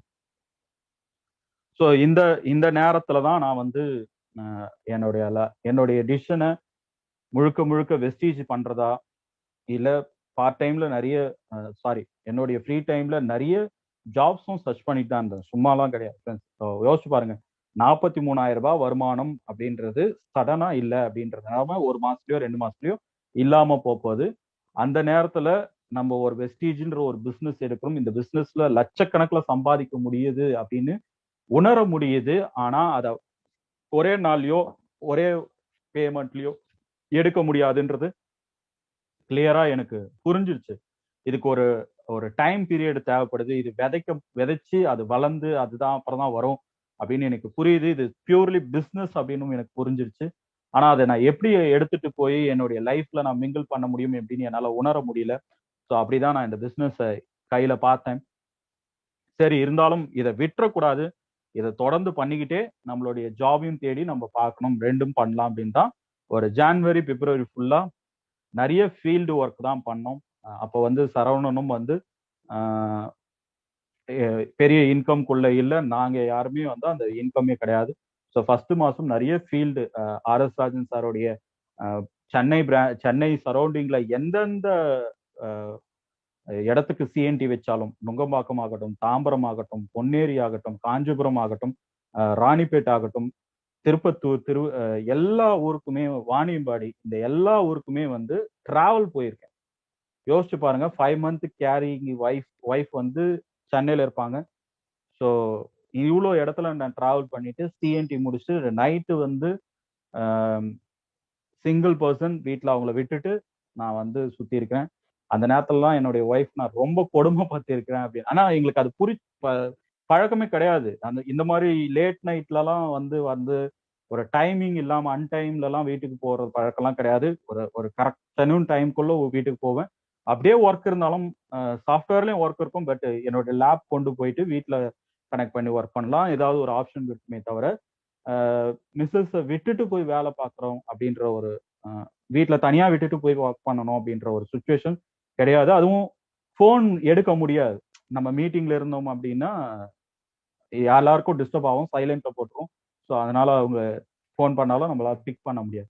ஸோ அப்படி ஒரு காலகட்டத்தில் தான் ஃபீல்டு ஒர்க்கில் நாங்கள் வந்து இன்வால்வ் பண்ணி ஒர்க் பண்ணேன். எனக்கு ஃபர்ஸ்ட் மாதம் வருமானம் நிறைய பேருக்கு நேரில் போய் பதில் சொல்லி நேரில் பண்ணும் போது என்னுடைய வருமானம் 259 ரூபா வெஸ்டீஜ்ல ஃபர்ஸ்ட் மாத வருமானம். நல்லா புரிஞ்சுக்கோங்க, எல்லாருக்குமே வருமானம் முக்கியம். அதுல என்னுடைய வருமானம் 43,000 ரூபாய் இல்லாத இங்க வெறும் 259 தான் அந்த ஃபர்ஸ்ட் மாச வருமானம். ஸோ அப்ப என்னுடைய மை நெட்வொர்க்ல 53 பேர் ஜாயின் பண்ணியிருந்தேன்.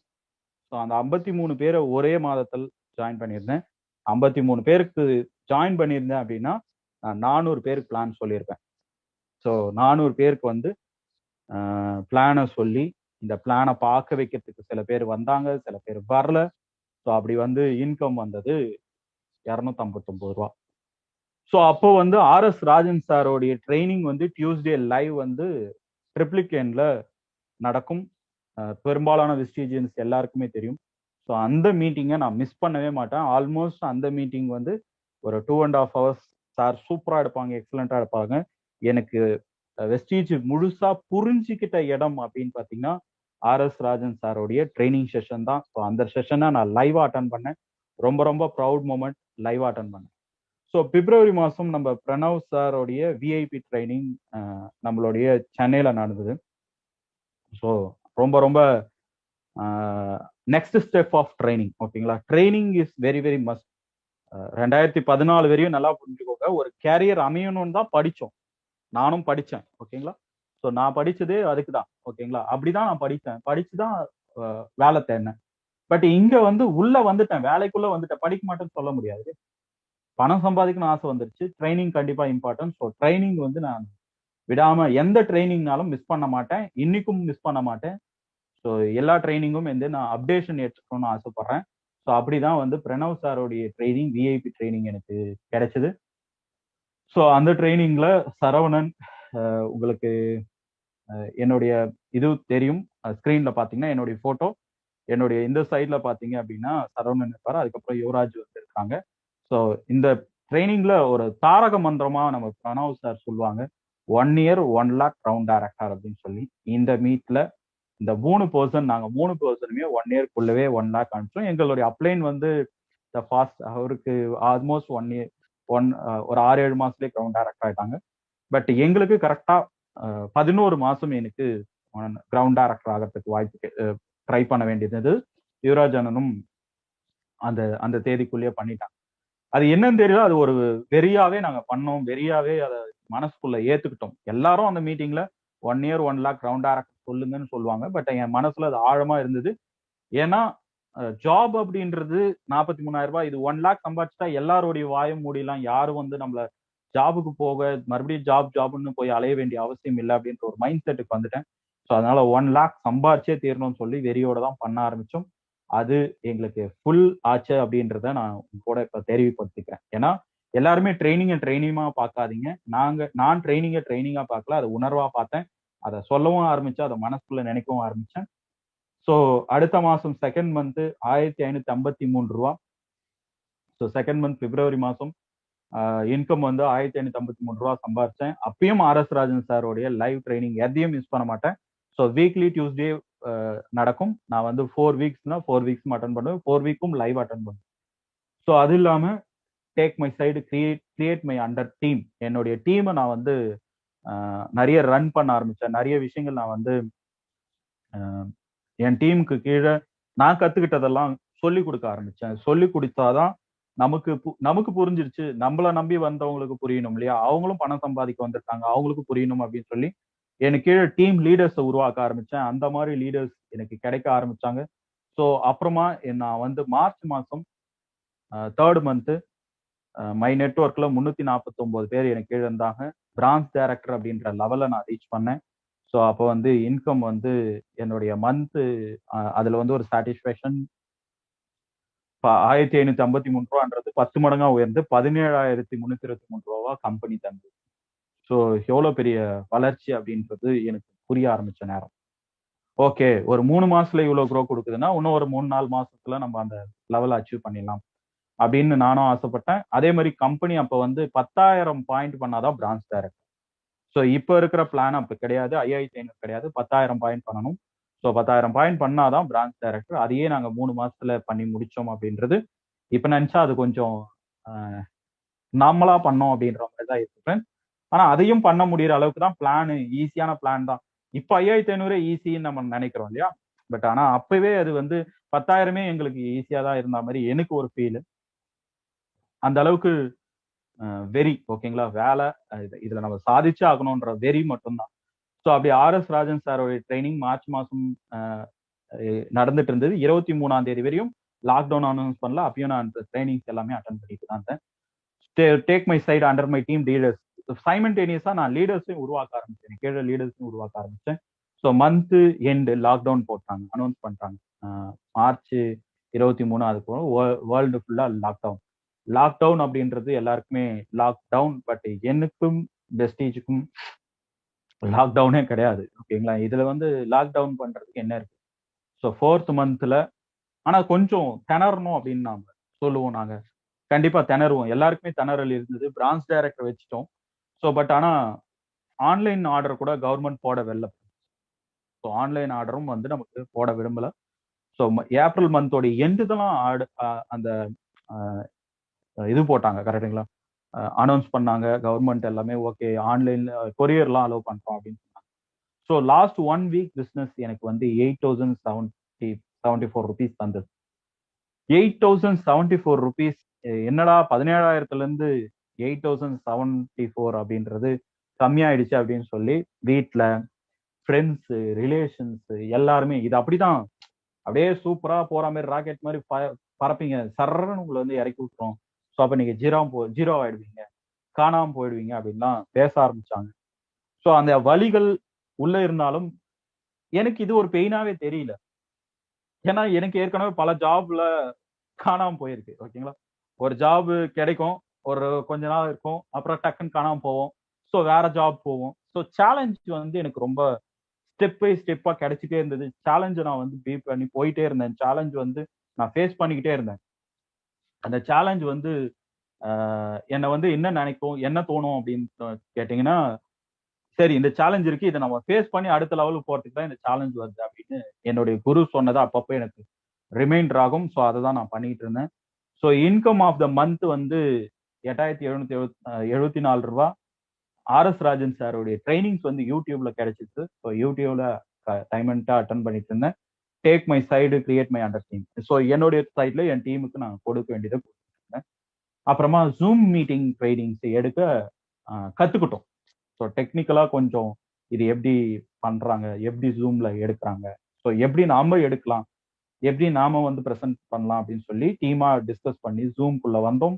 ஸோ 5th மந்த் ஃபுல்லா லாக்டவுன் தான். ஸோ அப்போ எங்க டீமை வந்து நிறுத்த ஆரம்பிச்சோம். 5th மந்த்தும் பிரான்ச் டைரக்டர் மெயின்டைன் பண்ணேன். ஸோ இன்கம் எடுத்தேன். ரூ. 11,632. போன மாசத்தோட கம்பேரிட்டிவ்லி அதிகமாக்கினேன். ஸோ ஃபுல் டைம் ட்ரைனிங் ஜூம்ல அனௌன்ஸ் பண்ண ஆரம்பிச்சு எல்லாமே பண்ண ஆரம்பிச்சோம். டேக் ட்ரைனிங் கொடுக்க ஆரம்பிச்சோம். ஸோ ஜூன் 2 எல்லாருக்கும் ஞாபகம் வரும்னு நினைக்கிறேன். இந்த டே வெஸ்டிஜன்ஸ் யாருமே மறக்கக்கூடிய நாள் கிடையாது. ஏன்னா நம்மளுடைய ஆனிவர்சரி டே.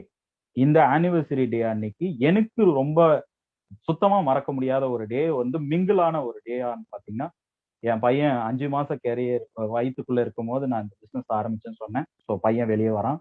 ஸோ ஃபர்ஸ்ட் என்னுடைய பையன் பிறக்கிறான். அப்போ வந்து கம்பெனி 5500 பாயிண்ட் வந்து அனௌன்ஸ் பண்றாங்க. டபுள் சந்தோஷம்னு சொல்லுவாங்க இல்லையா? ஒரு பக்கம் பையன் பிறக்கிறான், ஒரு பக்கம் வந்து கம்பெனி வந்து பிளானை வந்து கம்மி பண்றாங்க. எல்லா டவுன்லைன்ஸ்க்கும் சந்தோஷம். ஆனா நான் அந்த மீட்டிங் பார்க்க முடியல. நான் ஹாஸ்பிட்டல்ல தான் இருந்தேன். ஸோ ரொம்ப ரொம்ப ப்ரௌடான மூமெண்ட் என்ன தெரியுமா ஃப்ரெண்ட்ஸ்? நாம கத்து கொடுத்த ஒரு விஷயம் நமக்கே திருப்பி வரும். அதை நான் உணர்ந்த அந்த நேரம். நான் வந்து பிளானை பார்க்கல. எனக்கு கம்பெனி என்ன அனௌன்ஸ் பண்ணாங்கன்னு தெரியாது. பட் என் டீம் மெம்பர்ஸ், என்னுடைய டவுன்லைன், பிரதர் நீங்க நம்ம வந்து கம்பெனி சூப்பரா கொண்டு வந்துட்டாங்க. 5500 பாயிண்ட் கொண்டு வந்துட்டாங்க. ஸோ நம்ம வந்து இதுக்கப்புறம் சீக்கிரமா பிரான்ச் பண்ணிடலாம் அப்படின்னு சொல்லி அவங்க பிளான் பண்ணாங்க. ஸோ என் பையன் பிறந்த நேரம் இதுவும் எனக்கு ரெண்டுமே வந்து ரெட்டிப்பு மகிழ்ச்சின்னு சொல்லுவாங்க.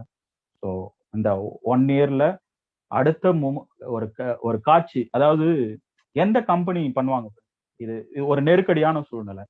கண்டிப்பா வந்து இதுல இருந்து மக்களுக்கு வந்து ஒரு கஷ்டமான சூழ்நிலையிலையும் கம்பெனிக்கு வருமானம் இல்லாத நேரத்திலையும் அந்த கம்பெனியோடைய லெவலை கம்மி பண்ணிக்கிட்டு, அதாவது டார்கெட்டை அதிகப்படுத்துவாங்க. கரெக்டா? கம்மி பண்ணி அதை வந்து நம்ம எல்லாரையும் பணத்தை கொடுத்து நம்மள வந்து மெயின்டைன் பண்ண வச்ச கம்பெனிக்கு நான் என்ன ப்ரவுட் சொல்றதுன்னு தெரியல. My son Pandey.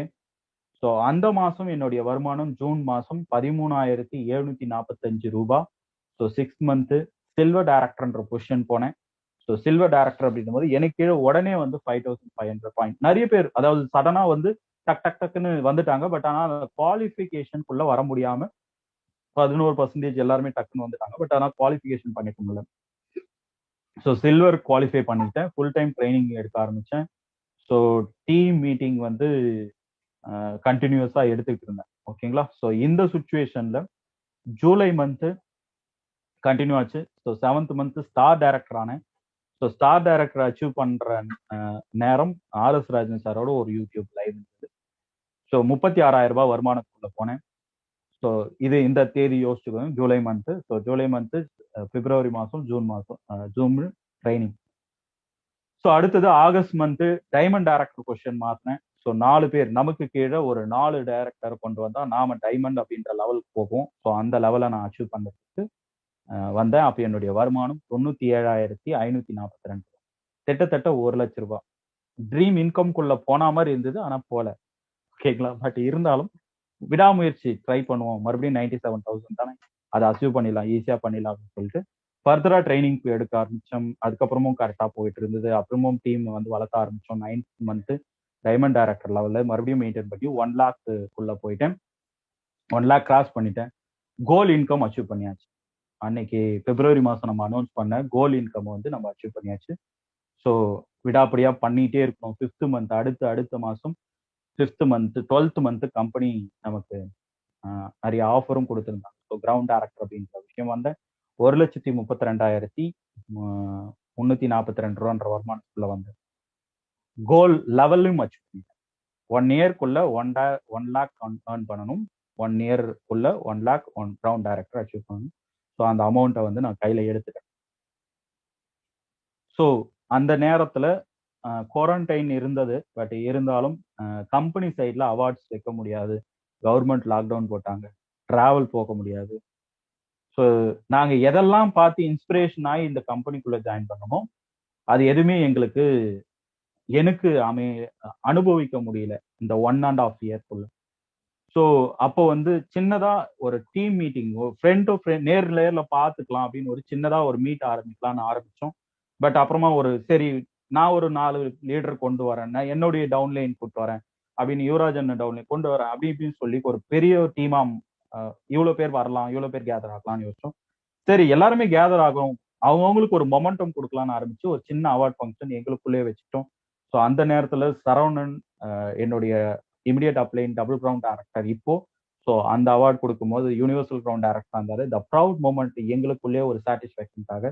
ஸோ அது அவார்டா எனக்கு அவரு கொடுத்தது ரொம்ப ரொம்ப ப்ரௌட் மூமெண்டா ஃபீல் பண்றேன். ஸோ அடுத்த ப்ரௌட் மூமெண்ட் வருமானம் அவார்டு வாங்குறதும் சந்தோஷம் தான்.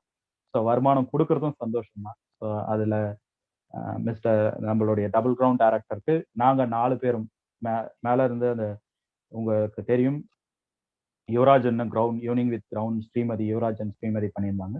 ஸோ அடுத்தது முரளி சங்கர் இருக்கிறாங்க. ஸோ இந்த பக்கம் பிரபாகரன் இருக்காரு, நான் இருக்கேன். ஸோ அவருக்கு ஒரு அவார்டு நாங்களே ஆர்டிபியூட் பண்ணோம். அவருக்கு தெரியாதது. ஸோ அதை கொஞ்சம் பண்ணது சஸ்பென்ஸா பண்ணோம். ஸோ அதுவும் எங்களுக்கு ஒரு ப்ரௌட் மூமெண்ட், ஹாப்பினஸ். நாங்க கொஞ்சம் சிம்பிளா பண்ணிக்கிறதுக்கு தான் கம்பெனி கிடையாது. ஆக்சுவலா இது யாருமே கவர்மெண்ட் அலோவ் பண்ணாததுனால நம்மளால எல்லாரையுமே இன்வைட் பண்ணி பண்ண முடியல. ஸோ இருந்தாலும் ஒரு சின்ன மொமெண்டம் வந்து எங்களுக்குள்ள கிரியேட் ஆச்சு. ஒரு ஹாப்பினஸ் ஷேர் பண்ண ஒரு ஃபீல் இருந்தது. ஸோ அந்த அவார்டை என்னுடைய அந்த ஃபங்க்ஷனுக்கு வந்த என்னுடைய டீம் மெம்பர்ஸ், என்னுடைய டவுன்லைன்ஸ், லைஃப் லைன்ஸ் கூட ஷேர் பண்ணி அவங்களோட நான் வாங்கினது எனக்கு ரொம்ப ஹாப்பி. ஸ்கூல் டேஸ்ல இருந்து காலேஜ் டேஸ்ல இருந்து நிறைய அவார்ட்ஸ் வாங்கினதோ இல்லை காலேஜ்ல அனௌன்ஸ் பண்ணதோ, நான் வந்து ஸ்கூல் பீப்புள் லீடரா இருந்திருக்கேன். நிறைய விஷயங்கள் பண்ணதுனால எனக்கு வந்து ஸ்டேஜ் ஃபியர்லாம் கிடையாது. ஸ்டேஜ் வந்து எனக்கு வந்து எதையும் பார்த்து நான் பயப்பட மாட்டேன். ஸோ அப்படி வந்து எனக்குள்ள ஸ்டேஜ் ஃபியர் இல்லாததுனால இந்த மாதிரி அவார்ட் ஃபங்க்ஷன்லாம் வந்து எனக்கு சாதாரணமா இருந்துச்சு. But this award is very very ப்ரீஷியஸா நான் ஃபீல் பண்றேன். அப்படின்னா இது என்னுடைய தனிப்பட்ட ஒருத்தருடைய அவார்ட் கிடையாது. ஒரு டீம், ஒட்டுமொத்த மக்களுடைய பல பேருடைய மைண்ட் செட் எல்லாத்தையுமே ஒன்றாக்கி ஒரு டீமா உருவாகி அந்த டீமுடைய ஈடுபாட்டுல இருந்து வந்த அவார்டு. ஸோ கிட்டத்தட்ட த கேப்டன் ஆஃப் த ஷிப்னு சொல்லுவாங்க இல்லையா, அப்படி வாங்கின அவார்டை நான் ஃபீல் பண்றேன். ஸோ எல்லா வெஸ்டீஜியன்ஸும் அவார்டு வாங்கும் போது அதை ஃபீல் பண்ணுவாங்க. கண்டிப்பா அது தனி மனிதனுடைய அவார்டு கிடையாது. ஸோ அது ஒரு ஒரு ஒரு ஒரு டீமோடைய அவார்டு அப்படின்றது எனக்கு ஹாப்பினஸ் கொடுத்தது.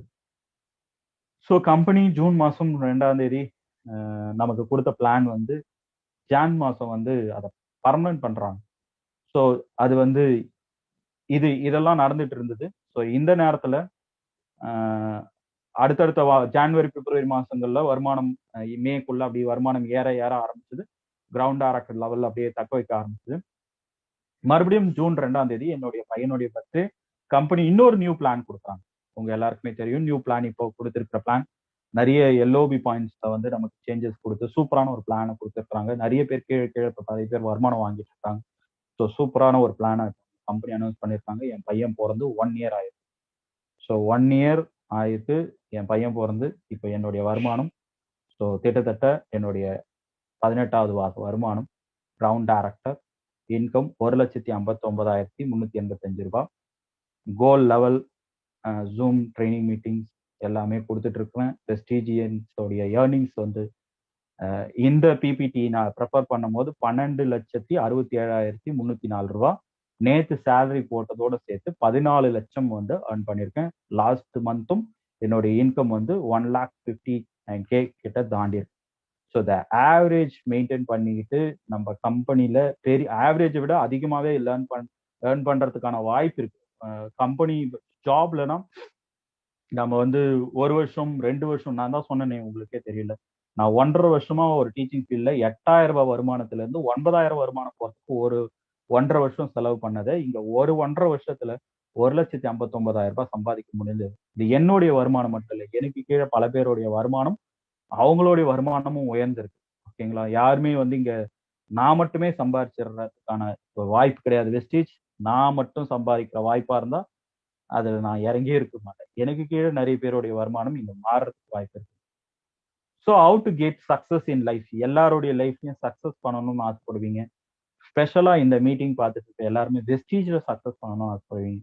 So my personal suggestion and advice, சக்சஸ்க்கு நீங்க செய்ய வேண்டிய விஷயம் ஒன்னே ஒண்ணுதான். உங்களுடைய டிசிஷன், உங்களுடைய டிசிஷனை டேக் பண்ணிக்கோங்க. அந்த டிசிஷனுக்காக பிளான் அண்ட் கோல் போங்க. ஒரு பிளான் நீங்க வச்சுக்கோங்க, அதுக்கான கோல் செட் பண்ணிக்கோங்க. கோல் செட் பண்ணிக்கிட்டு பாத் மேக் பண்ணிக்கிட்டு அந்த பாத்ல அப்ஸ் அண்ட் டவுன்ஸ் இருக்கும் ஃப்ரெண்ட்ஸ். எல்லா எல்லா வேலையிலுமே எல்லாருடைய மொமெண்ட்லயுமே அப்ஸ் அண்ட் டவுன்ஸ் இருக்கும். ஸோ அந்த அப்ஸ் அண்ட் டவுன்ஸை தாண்டி நீங்க வந்து till achieve your never take rest. உங்களுடைய லெவல், உங்களுடைய இது வரையும் நீங்க ரெஸ்ட் எடுக்காம அதை மட்டுமே ஃபோக்கஸ் பண்ணிக்கிட்டு நீங்க ஒர்க் பண்ணுங்க. கண்டிப்பா நோ எக்ஸ்கியூஸ். எதுக்குமே எக்ஸ்கியூஸ் கொள்ளாதீங்க. காரணத்தை தேடினா நம்மளுடைய கோல் மிஸ் பண்ணிடும். காரணத்தை தேடினா நம்மளுடைய சக்சஸை மிஸ் பண்ணிடும். காரணம் எல்லாருக்குமே கிடைக்கும், காரணத்துக்கு வருமானம் கிடைக்காது. காரணத்துக்கு வாழ்க்கை மாறாது. காரணத்துக்கு நம்மளுடைய வயிற்று பசி தீராது. ஸோ நாம தான் அதுக்கு சக்சஸ் பண்ணணும்னா எக்ஸ்கியூஸ் இல்லாம ஒர்க் பண்ணுங்க. Take response and move fast with consistency work. இதை ஏன் நான் திருப்பி சொல்றேன், நிறைய பேர் கன்சிடென்சி பண்றோம், வெஸ்டீஜ்ல 100 டிவி பண்றோம், பட் ஒர்க்கை கன்சிடென்சி பண்றது இல்லை. 6 மணிக்கு ஒரு நாள் பிளான் பண்ணுவோம், அடுத்த நாள் வந்து 6 மணிக்கு பண்ண மாட்டோம். ஸோ அப்படி நம்ம வந்து பிளானை வந்து அந்த ஒர்க் டைம் வந்து நம்ம ஃபிக்ஸ் பண்ணிக்கிறது இல்லை. நிறைய பேர் ஃபுல் டைம் பண்றீங்க, நிறைய பேர் பார்ட் டைம் பண்றீங்க. பார்ட் டைம் பண்றவங்க ஷார்ப்பா உங்களுடைய டைம் நீங்க வகுத்து அதுக்குன்னு இந்த இந்த ஜாபுக்குன்னு நீங்க வந்து டைம் கொடுக்கணும். ஆர்எஸ் ராஜன் சார் சொல்ற ஒரே ஒரு விஷயம் தான், வெஸ்டீஜ்ல ஊறுகா அப்படின்ற ஒரு விஷயம், ஊறுகாக்கு கொடுக்குற டைமை கொடுங்க. சாப்பிட்றதுல ஊறுகா ஒரு ஓரமா தான் இருக்கும். ஸோ அந்த ஒரு டைமையாவது வெஸ்டீஜ் கொடுங்க அப்படின்னு சொல்லுவாரு. இங்க எனக்கு அது முழு நேரமா கொடுக்க ஆரம்பிச்சா என்னுடைய வேல்யூ வந்து வேகமா வந்துருச்சு. நிறைய பேர் ஃபுல் டைம் இல்லாம பார்ட் டைம் பண்ணிட்டு இருக்கீங்க. ஆனா அந்த நேரத்தை நீங்க கொடுக்கணும், கன்சிஸ்டன்சியான ஒர்க்கை கொடுக்கணும். ஸோ அப்படி கொடுத்தீங்க அப்படின்னா உங்களுடைய லைஃப் வந்து கண்டிப்பா சக்சஸ் வரும். அது வெஸ்டீஜ்ல கண்டிப்பா உறுதியா வரும். எனக்கு மட்டும் இந்த வாய்ப்பு கிடையாது, எல்லாருக்குமான வாய்ப்பு இந்த வெஸ்டீஜ்ல காத்துட்டு இருக்கு. எல்லாருக்குமே இது சாத்தியம் இல்லாத இடத்துல யாரும் இங்க தேடல. அது நல்லா புரிஞ்சுக்கோங்க. My sincere thanks to all. எல்லாருக்கும் நான் தேங்க் பண்ண வேண்டிய இடம் இங்க வந்தாச்சு. என்னுடைய சக்சஸ்க்கு காரணமா இருந்த நிறைய பேருக்கு நான் தேங்க் பண்ணியாகணும். அதுல என்னுடைய ஃபேமிலி மெம்பர்ஸ் ரொம்ப ரொம்ப எனக்கு சப்போர்ட் பண்ணியிருக்காங்க. ஸோ அவங்களுக்கு ரொம்ப ரொம்ப தேங்க் பண்ணிக்கிறேன். அடுத்தது என்னுடைய சூப்பர் அப்ளைன்ஸ் மிஸ்டர் ஷரீஃப் சரவணனுக்கு மேல இருக்காங்க. ஷரீஃப் அப்படின்றவர், குர்ஃபான் ஷரீஃப், அவருக்கு நான் தேங்க் பண்ணிக்கிறேன். ஏன்னா நான் நுங்கம்பாக்கம் வரும்போது அவரையும் பார்க்கலாம் அப்படின்ற ஒரு மோட்டிவ்ல தான் நான் உள்ள வந்தேன், இந்த மீட்டிங் பார்க்க ஆரம்பிச்சேன். ஸோ ஷரீஃப் வந்து ரொம்ப ரொம்ப இப்போ யூனிவர்சல் சவுண்ட் டைரக்ட் லெவலில் இருக்காரு. அப்பப்போ பேசிக்கும், அப்பப்போ விஷயங்கள் ஷேர் பண்ணிக்கும். ஆரம்ப கட்டத்தில் ஃபீல்டு ஒர்க்ல நிறைய ஹெல்ப் பண்ணியிருக்காங்க, நிறைய விஷயங்கள் நாங்கள் ஷேர் பண்ணி ஒர்க் பண்ணியிருக்கோம். ஸோ ஷரீஃப்க்கு நான் ரொம்ப ரொம்ப தேங்க் பண்ணிக்கிறேன். இந்த சூப்பரான ஒரு பர்சன், ஃபாஸ்டா க்ரோ ஆகிட்டு வந்துட்டு இருக்காங்க. ஸோ அவருக்கும் தேங்க் பண்ணிக்கிறேன். அடுத்தது அதுக்கு மேல இருக்கிற super appliance mister Lakshmi Narayanan sir. So இவர் சொன்ன ஒரு வேர்டு நுங்கம்பாக்கம் பிரான்ச்ல எனக்கு ஞாபகத்து, இந்த பிசினஸ்ல நீ சாதிக்கணும்னா நீ லீடரா மாறணும். அது நமக்கு பிடிச்ச விஷயம் தானே. காலேஜ்ல ஸ்கூல்ல இருந்து லீடரா இருந்திருக்கும்.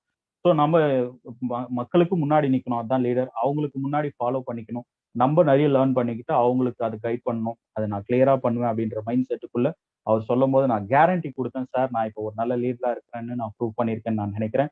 ஸோ ரொம்ப ரொம்ப ஹாப்பி. உங்களுடைய கைடன்ஸ்ல நான் எனக்கு ஆணித்தரமா பதிஞ்ச ஒரு விஷயம், நீ லீடரா மாறினாதான் நீ ஜெயிக்க முடியும் அப்படின்னு சொன்னாரு. ஸோ நான் லீடரா இருக்கேன், கண்டிப்பா ப்ரூவ் பண்ணியிருக்கேன் சார். தேங்க்யூ. அடுத்தது நாங்களுடைய அதுக்கு அப்போ ஆதவன் பாலாஜி சார், ஓகேங்களா. ஸோ அவருக்கு வந்து நான் ரொம்ப தேங்க் பண்ணிக்கிறேன். அப்போ ஆரம்ப கட்டத்திலலாம் இந்த இன்கம் எப்படி போடுறாங்க, ஷேர் எப்படி வருது, அமௌண்ட் எப்படி கொடுக்குறாங்க, எதுவுமே தெரியாது, ஓகேங்களா. அப்போ வந்து சின்ன சின்ன கால்குலேஷன்ஸ்லாம் ஃபோன்லயோ இல்லை நேரில் பார்க்கும்போது கேட்டால் கைட் பண்ணியிருக்காரு. ஸோ விஐபி ட்ரைனிங்க்குலாம் இந்த இந்த ட்ரைனிங்க்கு வாங்கப்பா அப்படின்னு சொல்லிட்டாரு. ஸோ அதில் தான் நாங்கள் லேர்ன் பண்ண ஆரம்பித்தோம். ஸோ அடுத்தது மணவாளன் சார். இவர்கிட்ட நான் பெரும்பாலும் இவங்க 3 பேரை பார்த்துருக்கேன். மணவாளன் சாரை நான் பார்த்தது இல்ல. திருவண்ணாமலையில இருக்காரு. ஃபோன்ல பேசுறதோட சரி. ஸோ அப்பப்போ கைடன்ஸ் கேட்டிருக்கோம். சரவணனோட சேர்ந்து கான்ஃபரன்ஸ் பேசியிருக்கோம். ஸோ சூப்பரா எக்ஸலண்ட்டா அந்த டைம்ல ஹெல்ப் பண்ண சூப்பர் அப்ளைன்ஸ் எல்லாருக்குமே தேங்க்ஸ் சொல்லிக்கலாம். Sincere thanks.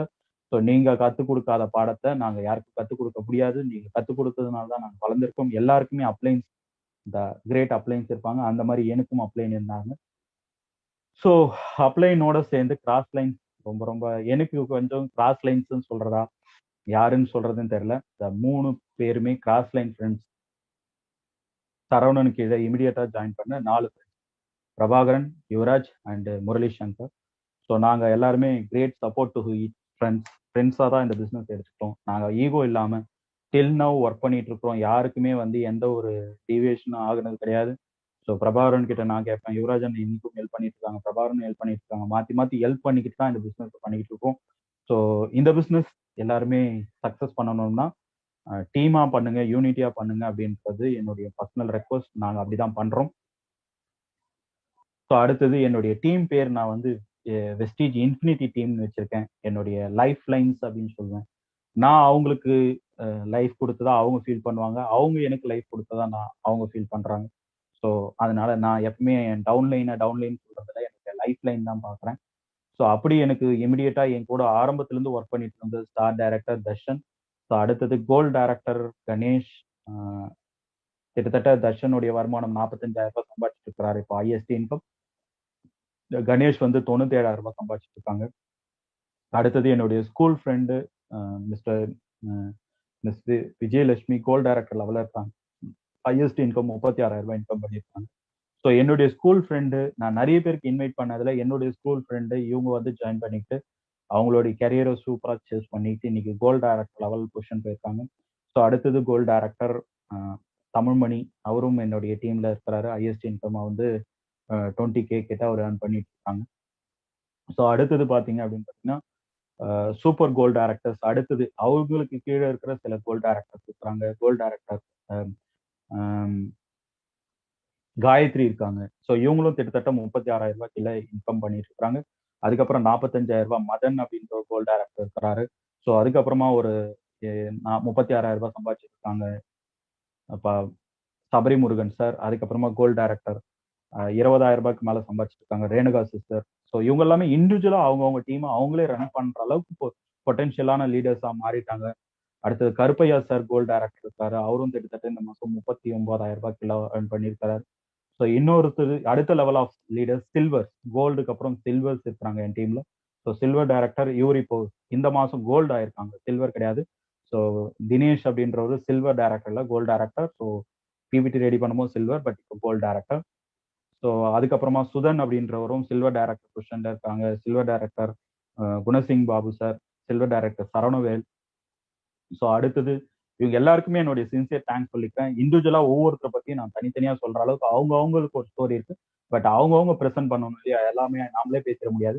ஸோ அடுத்த லெவல் ஆஃப் பிரான்ச் டைரக்டர்ஸ் எனக்கு கீழே இருக்கிறாங்க. எல்லாருமே அனுப்பிரியா, ஸ்ரீராம், லிங்கா, மோகன் சார், அனீஷ், அப்புறமா யசோதா, உதயா, சிவகுமார், மாலதி. அதுக்கப்புறமா புதுசா இந்த மாசம் பிஹெச் முடிச்சிருக்காங்க, டாக்டரேட்டோட இருக்காங்க. கீழே வந்து அவங்க ஒரு அபிராமி சிஸ்டர். அவங்களும் வந்து பிரான்ச் டைரக்டர் அச்சீவ் பண்ணியிருக்காங்க. இந்த மாசம் சூப்பரா பண்ணிட்டு இருக்காங்க. ஸோ அடுத்த level of branch directors silver directors Stella Mary, Selva Prakash. அடுத்தது குணசுந்தரி. அதுக்கப்புறமா துபாயில சதீஷ். என்னுடைய பேரே அவர் பொறுத்து துபாயில இருந்துகிட்டே தமிழ்நாட்டுல பிசினஸ் பண்ணிட்டு இருக்கிறாரு. தமிழ்நாட்டுல துபாயிலையும் டீம் செட் பண்றாங்க, தமிழ்நாட்டிலயும் பண்ணிட்டு இருக்காங்க. ஃபாரின்ல இருந்துகிட்டு பிசினஸ் பண்ணக்கூடிய ஒரு இடம் வெஸ்டீஜ் அப்படின்றத ப்ரூவ் பண்ணிருக்கு. நல்லா புரிஞ்சுங்க ஃப்ரெண்ட்ஸ், நான் இந்த பிசினஸ் எடுக்கும்போது ஜீரோல தான் ஆரம்பிச்சேன். வித்தவுட் இன்வெஸ்ட்மெண்ட் எங்க நான் பணம் சம்பாதிச்சிட்டு இருக்கேன். துபாயில இருந்து பண்ணிட்டு இருக்காரு மிஸ்டர் சதீஷ் அப்படின்ற ஒரு பிரான்ச் டைரக்டர் லெவல்ல இருக்காங்க. ஸோ அதுக்கப்புறமா நான் எப்பவுமே தேங்க் பண்ணிக்கணும்னு ஆசைப்படுற பர்சன்ஸ் ஹார்ட்லி மேனேஜ்மெண்ட் சைட்ல எப்பவுமே சப்போர்ட் பண்ணிட்டு இருக்கிற பிரணவ் சார். ட்ரைனிங்ஸ் யூடியூப்ல நிறைய கொடுத்துட்டு இருக்காங்க. விஐபி ட்ரைனிங் ஆகட்டும், விஎல்சி ட்ரைனிங்ஸுக்கு நிறைய இன்புட்ஸ் கொடுத்துட்டு இருக்காங்க. அசோக் சார் சப்ளிமெண்ட் ட்ரைனிங் ஆகட்டும், இப்போ மோகன் சார் கொடுத்துட்டு இருந்தாங்க. அதுக்கப்புறமா அவர் அக்ரிலையும் வந்து கலக்கிட்டு இருக்கிறாரு. ஸோ ட்ரைனிங் அப்படின்னா நம்ம டீமுக்கு நம்ம கம்பெனிக்கு எல்லா விதத்திலையும் சப்போர்ட் பண்ணி கொடுத்துட்டு இருக்காங்க மிஸ்டர் அசோக் சார். அடுத்தது நம்மளுடைய ஜோனல் மேனேஜர் சதீஷ் சாருடைய போட்டோ கிடைக்கல, sorry sir, sincere thank to zonal manager Satish சாருக்கும் ரொம்ப ரொம்ப தேங்க் பண்ணிக்கிறேன். இந்த நேரத்தில் மறுபடியும் என்னுடைய டபுள் கிரவுண்ட் டைரக்டர் சரவணனுக்கும் தேங்க் பண்ணிக்கிறேன். ஸோ அடுத்தது எல்லாம் இருந்தாலும் இந்த டாப் மேனேஜ்மெண்ட்டை ரன் பண்றதுக்கு இப்படி ஒரு பிளானை கொடுத்தவர் மிஸ்டர் கௌதம் பாலி, அதுக்கப்புறம் தீபக் சுத் சார் அண்ட் கன்வீர் பிங் சார். கன்வீர் பிங் சார் பத்தி இவங்களெல்லாம் நான் நேரில் பார்க்கல, பட் இருந்தாலும் கேள்விப்பட்டது, யூடியூப்ல பார்த்தது, இந்த மாதிரி விஷயங்கள் தான். சாஃப்ட்வேருக்கு நம்மள கம்பெனியை சாஃப்ட்வேர் லெவல்ல கொண்டு போயிட்டு புது புது ஆப்லயே நிறைய விஷயங்கள் அப்டேஷன் கொடுக்கறது எங்களே பிரமிக்க வைக்குது. புது புது விஷயங்களை கொண்டு வந்துட்டு இருக்கிறாங்க. ஸோ த டாப் மேனேஜ்மெண்ட் இல்லைன்னா நம்ம இல்லை ஃப்ரெண்ட்ஸ்.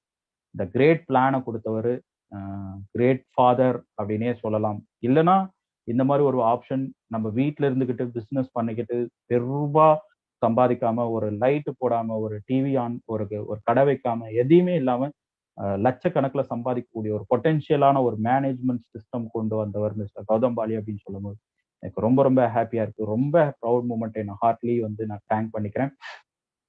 ஃப்ரெண்ட்ஸ், என்னுடைய ஸ்டோரி உங்க எல்லாருக்குமே ஒரு ஜேர்னியா இருந்திருக்கும். என்னுடைய ஜேர்னி வித் லேர்ன் உங்களுக்கு கிடைச்சிருக்க வாய்ப்பு இருக்கு.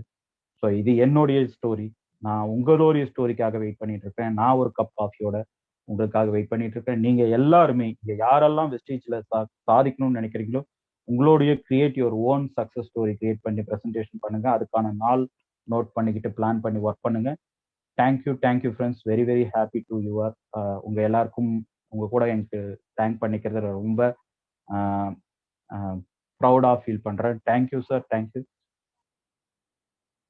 Very very great mister Satish. In fact ரொம்ப இன்ஸ்பைரிங்காக இருந்தது. ஏன்னா டோட்டலி ஒரு டிஃப்ரெண்ட் ஃபீல்டுலேருந்து டைரக்ட் செல்லிங் இண்டஸ்ட்ரிக்குள்ளே வந்து அந்த 1 year 1 lakh இதை வந்து சாதிக்க முடியும் அப்படிங்கிறத நீங்கள் ப்ரூவ் பண்ணியிருக்கீங்க. ஸோ அடுத்தடுத்து லெவல்ஸும் சரி, ஆஸ் வெல் அஸ் உங்களோட இன்கமும் மேலும் மேலும் வளரும். நிச்சயமாக வளர்றதுக்கான வழிகள் ஆல்ரெடி இங்கே செட் பண்ணியிருப்பீங்க அப்படிங்கிற ஒரு கான்ஃபிடென்ஸும் வந்து நிச்சயமாக எங்ககிட்ட இருக்கு. ஸோ சூப்பராக இருந்தது உங்களுடைய இந்த ஜேர்னி வித் வெஸ்டீஜ் அப்படிங்கிறது. ஏன்னா இது வெறும் ஒரு சக்ஸஸ் ஸ்டோரி அப்படின்னு மட்டும் இதை முடிக்க முடியாது. ஏன்னா சக்ஸஸ் ஸ்டோரி அப்படிங்கிறது இதோட நிற்கக்கூடிய ஒரு விஷயம் இல்லை. ஏன்னா அடுத்தடுத்து இன்னும் உங்களுக்கு நிறைய வெற்றிகள் வந்து காத்துட்டு இருக்கு. அது எல்லாமே நிச்சயமா நீங்க அடைவீங்க அப்படிங்கிற நம்பிக்கை எங்களுக்கு இருக்கு. ஸோ சில கொஸ்டின்ஸ் வந்து உங்ககிட்ட கேட்கலாம் அப்படின்னு ஆசைப்படுறேன்.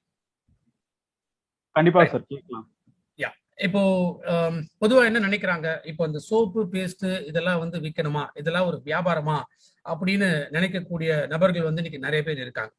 ஸோ மேபி இப்போ புதுசாக ஜாயின் பண்ணக்கூடிய எத்தனையோ பேர்கள் வந்து நம்ம முதல்ல பேசும்போது இந்தந்த ப்ராடக்டா இதெல்லாம் போய் எனக்கு பேச முடியாது அப்படின்னு நினைக்கிறாங்க. பட் நீங்க மாஸ்டர்ஸ் டிகிரி முடிச்சுட்டு அப்ளைட் சயின்சஸ், அதுவும் இல்லாமல் ஒரு சாஃப்ட்வேர் சைடில் ஒரு சாஃப்ட்வேர் டெவலப்பராக நீங்கள் இருந்திருக்கீங்க. ஸோ உங்களோட education background profile and work profile, even though salary அடுத்த விஷயம்னா கூட, பட் உங்களோட ப்ரொஃபைல் வந்து ஒரு மிகப்பெரிய ஒரு ப்ரொஃபைல். ஸோ அந்த மாதிரி இருக்கும்பொழுது இதை பண்ணலாம் அப்படின்னு உங்களுக்கு தோணுன காரணம் என்ன?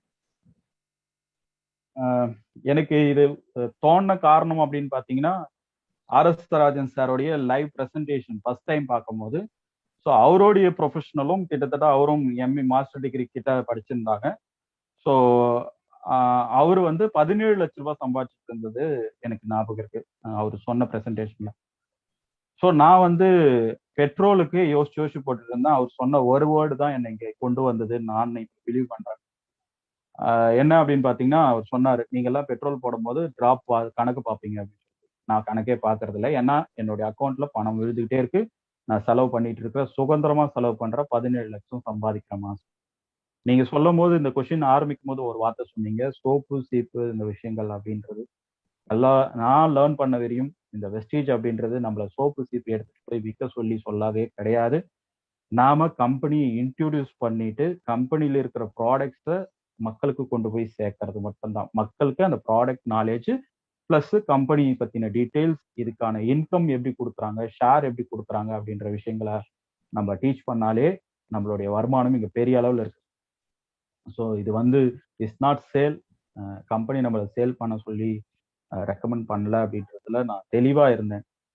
ஸோ இன்னொரு விஷயம் என்ன அப்படின்னு பாத்தீங்கன்னா, நான் அந்த டி நகர்ல ஒர்க் பார்ட் டைம் ஜாப் பண்ணேன்னு சொன்னேன். அப்பவும் என்னுடைய ப்ரொஃபைல் நான் வந்து மாஸ்டர் டிகிரி முடிச்சிருந்தேன். அப்பவும் ஒரு 200 ரூபாய் வருமானத்துக்காக இன்னொருத்தருடைய பிசினஸ்க்காக நான் பிளாம்பேட் கொடுத்தேன். ஸோ அப்போ எனக்கு வந்து அதெல்லாம் காணாம போயிடுச்சு. எனக்கு பணம் அப்படின்றதுக்காக இல்ல. என்ன சொல்றதுன்னு பாத்தீங்கன்னா, பணம் வந்து ஒரு வேல்யூ தான். இங்க வந்து படிப்பு, உயர்வு, ப்ரொஃபைல் அப்படிலாம் இல்லவே இல்ல சார். நாம என்ன மாதிரி ஒரு ஆட்டிட்யூட்ல நம்மளுடைய மனசுல இருக்கிறோம். நாம யாருக்கும் எந்த துரோகமும் பண்ணல அப்படின்னா, அத நம்ம தெளிவா பண்ணலாம் அப்படின்றதுல எனக்கு கிளியரான அண்டர்ஸ்டாண்டிங் இருந்தது. வெஸ்டீஜும் அதே பிளானோட, அதே சூப்பரான ஒரு சக்சஸோட எல்லாமே இருந்ததுனால, என்னுடைய ஹார்ட் வந்து அதுக்கு மெல்ட் ஆகி அது ஒர்க் பண்ண ஆரம்பிச்சுது. இதுக்கு முன்னாடி நெறைய பிளானு, நெறைய கம்பெனிஸ், நெறைய விஷயங்கள் எம்எல்எம்ஸ் எல்லாமே அப்ரோச் பண்ணியிருக்காங்க. பட் அதெல்லாம் நான் தொடவே கிடையாது. ஓப்பனா சொல்றேன். இதுதான் என்னுடைய ஃபர்ஸ்ட் நெட்வொர்க் மார்க்கெட்டிங் பிசினஸ்ல வெஸ்டீஜ் மட்டும் தான் என்னுடைய ஃபர்ஸ்ட் ஸ்டெப். ஸோ நெறைய விஷயங்கள் எனக்கு கிட்ட வந்தது எல்லாத்தையுமே நான் ரிஜெக்ட் பண்ணேன். ஏன்னா, அங்கெல்லாம் ஒரு ஃபெயிலியர் அப்படின்ற ஒரு விஷயம் இருக்கு. பிசினஸ் அப்படின்றது ஒரு ஒரு வேற விதமான பரிமாணத்துல இந்த கம்பெனி கொடுத்துட்டு இருக்குதுன்றத நான் முழுசா புரிஞ்சுக்கிட்டதுனால இத பண்ணிட்டு இருக்கேன். அதுதான் இதுல இதுல வந்து எனக்கு ஈகோவோ, ப்ரொஃபைலோ தெரியல. நெறைய பேர் வச்சுக்கிறாங்க. ஆனா எல்லா ப்ரொஃபைலுமே வேற ஒருத்தருக்கு ஒர்க் பண்ற மாரி தான் இருக்கு. ஜாப்ன்னு நம்ம சர்ச் பண்ணி போனோம் அப்படின்னா, நம்ம வேற ஒரு நம்ம ப்ரொஃபைல வேற ஒருத்தருக்கு வித்துக்கிட்டு இருக்கிறோம். நம்மளுடைய டைம வந்து அவங்களுக்கு சர்வீஸ் பண்ணிட்டு இருக்கோம். ஸோ அந்த சர்வீஸ வந்து நம்ம ஓனா பண்ணிக்கிறதுக்கான இடமா இருக்கும்போது, இது எனக்கு ஒரு சாட்டிஸ்ஃபேக்ஷனா அப்படிதான். சூப்பர்பான வார்த்தைகள் சார். உங்க ப்ரொஃபைல் அதாவது கரெக்ட். நம்ம ப்ரொஃபைல நம்ம மத்தவங்களுக்கு வித்துட்டு இருக்கோம். ஸோ அந்த ப்ரொஃபைல மத்தவங்களுக்கு விக்காம, நமக்காக நம்ம பயன்படுத்தணும் அப்படின்னு ரொம்ப அருமையா நீங்க சொன்னீங்க. இந்த டைரக்ட் செல்லிங் இண்டஸ்ட்ரிய பத்தி பிகாஸ் இதுதான் நீங்க ஃபர்ஸ்ட் கம்பெனி. ஸோ மேபி இத பத்தி நீங்க ரிசர்ச் பண்ணியிருக்க மாட்டீங்க. வேற கம்பெனிஸ் என்ன ஏது உங்களை அப்ரோச் பண்ணியிருந்தா கூட, பட் அதுக்குள்ள நீங்க ஒரு கவனம் செலுத்திருக்க மாட்டீங்க. ஸோ அப்படி இருக்கும்போது இந்த டைரக்ட் செல்லிங் இண்டஸ்ட்ரி வெஸ்டீஜ் வந்த பிறகு இத பத்தி ஏதாவது ரிசர்ச் எல்லாம் பண்ண ஆரம்பிச்சீங்களா?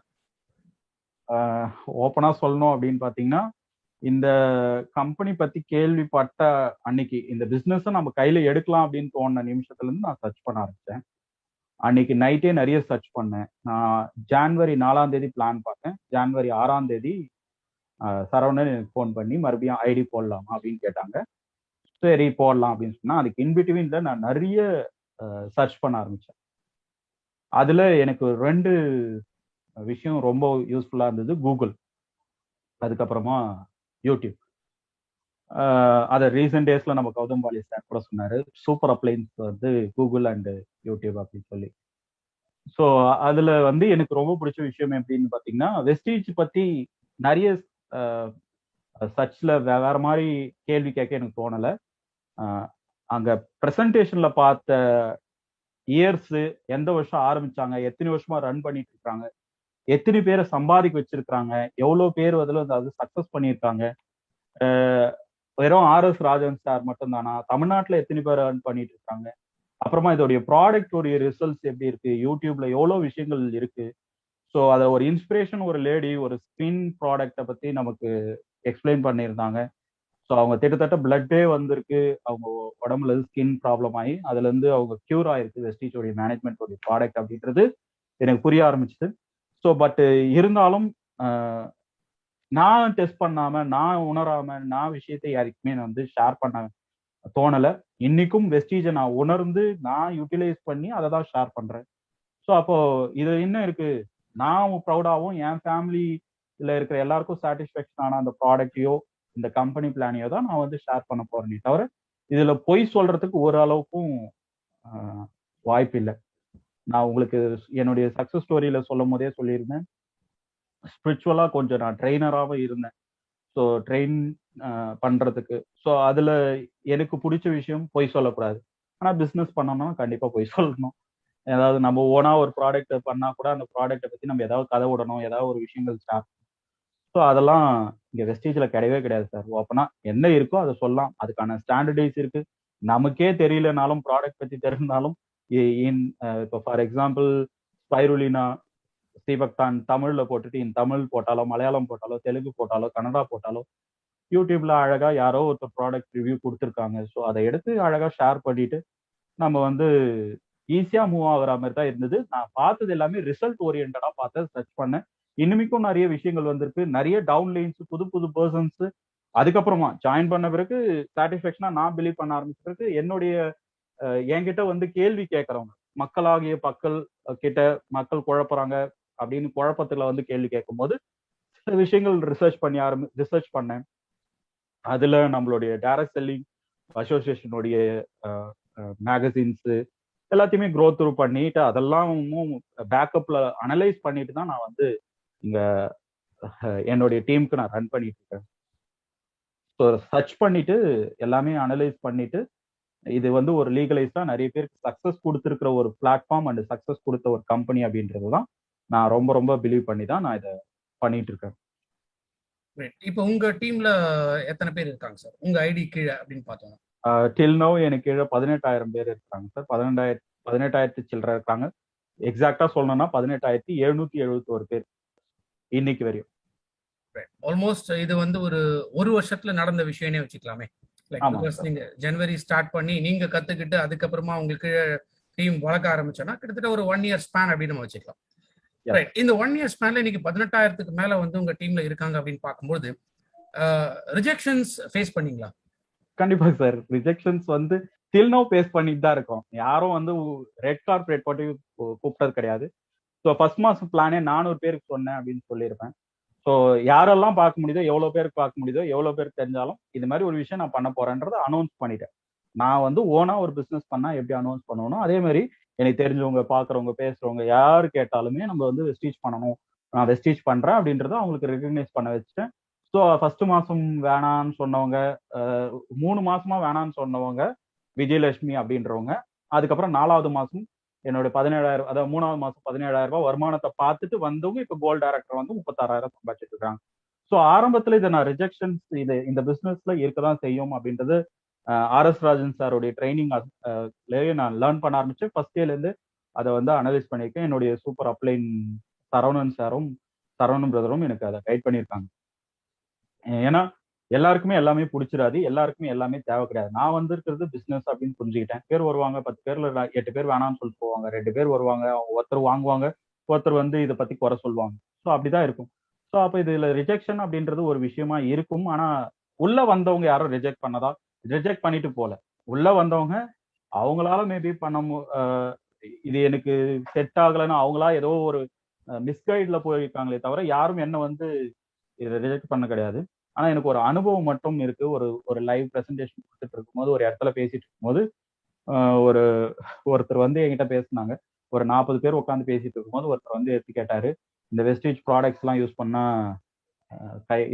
அதுவாயிடும், நீ எப்படி இதை ப்ரமோட் பண்ற, எந்த தைரியத்துல நீ சொல்ற, உனக்கு வந்து நான் உடனே வந்து போலீஸ் கம்ப்ளைண்ட் கொடுக்குறேன் அப்படின்லாம் சொன்னாரு. அது ஃபர்ஸ்ட் 2 மாசத்துல நடந்தது லைவ் பிரசன்டேஷன். ஸோ இன்னும் வெயிட் பண்ணிருக்கிற ஒரு போலீஸ் என்ன வந்து பிடிக்க வரல. ரிஜெக்ஷன் அப்படின்றது ஏன்னா எனக்கு தெரியும் கம்பெனி வந்து லீகலைஸ்டா இருக்கு, எல்லாமே ஃபார்மேட்டோட வச்சிருக்காங்க, எல்லாமே ப்ராடக்ட்ஸ்ல இருந்து எல்லா சர்டிஃபைடோட நம்ம பண்ணிட்டு இருக்கோம். ஸோ அதனால எந்த ஒரு பயமும் இல்லாம இண்டிபெண்டா நான் ஹாப்பியா பண்ணிட்டு இருக்கிறேன். அவங்க ரிஜெக்ட் பண்றவங்க அவங்களே பண்ணிக்கிட்டு அவங்களே போயிட்டு இருக்காங்க. ஸோ ஒரு நாள் திரும்பி வருவாங்கன்றது எனக்கு நம்பிக்கை. கிரேட் சார், சூப்பரா சொல்லியிருக்கீங்க. நீங்க மேரேஜ் பண்ற டைம்லயே வந்து அப்ப ஜாப் வந்து உங்களுக்கு நிலையான ஒரு இது இல்லை. இன்ஃபேக்ட் அதுக்கப்புறமே வந்து ஆல் ஆஃப் அ சடன் 43,000 ஒரு நாள் திடீர்னு காணாம போயிடுச்சு அப்படிங்கிற நிலையில் இருக்கும்பொழுது, அப்போ வெஸ்டீஜ் பண்ண போறேன் அப்படின்னு உங்க வீட்டுல சொல்லும்போது உங்க வீட்டுல இருக்கிறவங்களோட டைரக்டா சொல்லலாம் எதிர்ப்பு எப்படி இருக்கு? ஓப்பனா சொல்லணும்னா எனக்கு கொஞ்சம் கழுந்துடுச்சு அப்படின்னு நினைச்சிட்டாங்க வீட்டுல.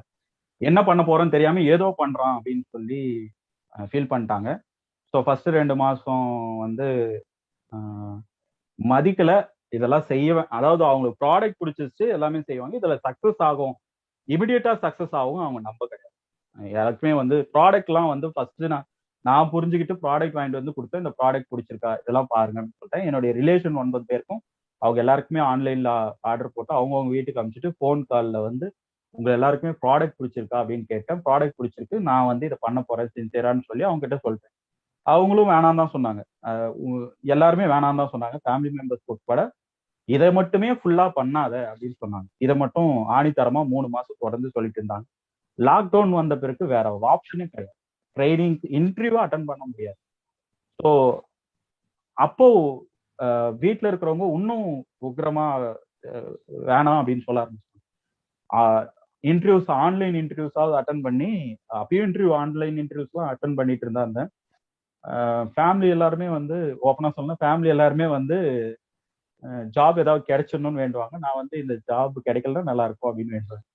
ஏன் அப்படின்னா, நான் பிசினஸ்ல வந்து ஸ்ட்ராங் பண்ணணும், மேனேஜ்மெண்ட்ல நான் வந்து ஒரு 6-7 மாசத்துல என்னுடைய இன்கமை நான் எடுத்துடணும். அதுக்கப்புறம் நான் வந்து பழைய வருமானத்துக்குள்ள ஓடக்கூடாது, பழைய மாதிரி ஒருத்தர்கிட்ட கை கட்டி வருமானத்துக்காக ஓடக்கூடாது அப்படின்றதுல இருந்தேன். ஸோ 1 இயர்க்குள்ள அதை டபுள் ஆக்கிட்டோம்னா வீட்டுல யாரும் பேச மாட்டாங்க முடிவு பண்ணும். ஸோ வீட்டுல இருக்கிறவங்க எப்பவுமே எல்லாருக்குமே இருக்கிற கஷ்டம் தான் சார், அதெல்லாம் நானும் ஃபேஸ் பண்ணேன். பட் ஆனா அது எனக்கு ஏன் கான்ஃபிடென்ட் இருந்தது, நான் அதை ஜெயிச்சிருவேன், நான் சக்சஸ் பண்ணிடுவேன்னு எனக்கு கான்ஃபிடென்ட் இருந்ததுனால அதை நான் தொடர்ந்து பண்ணிட்டே இருந்தேன். அந்த சக்சஸ்க்கு நம்ம கம்பெனி வந்து அந்த அளவுக்கு பொட்டென்ஷியல் கம்பெனி, வேற ஏதாவது நம்ம கேரண்டி கொடுக்க முடியுமான்னு எனக்கு தெரியல. ஸோ கம்பெனியும் பொட்டென்ஷியலான ஒரு கம்பெனின்றதுனால தான் நான் இங்க பண்ணேன். இதே மாதிரி இந்த கம்பெனி விட்டுட்டு நான் வேற கம்பெனியில் போய் ஒர்க் பண்ணாலும் அந்த கம்பெனி பத்தி நான் ரிசர்ச் பண்ணி, நான் ஏதாவது சாஃப்ட்வேர் எடுத்து கோடிங் எழுதி உட்காந்து நான் எல்லாத்தையும் பண்ணி கொடுத்தா என்னுடைய வருமானம் வெறும் ஸ்டாண்டர்டைஸ் 40,000, 45,000, 50,000 ஹை காயின்டா கூட சரியா வருமானத்துக்குள்ள நான் போயிருக்க மாட்டேன். ஸோ என்னுடைய 1 இயரோட எனக்கு பேக்கேஜே வந்து 5,60,000 தான். ஸோ இப்போ வந்து நான் இந்த ஒரு 18 மாசத்துலயே 14 lakhs earn பண்ணியிருக்கேன் வெஸ்டீஜ்ல.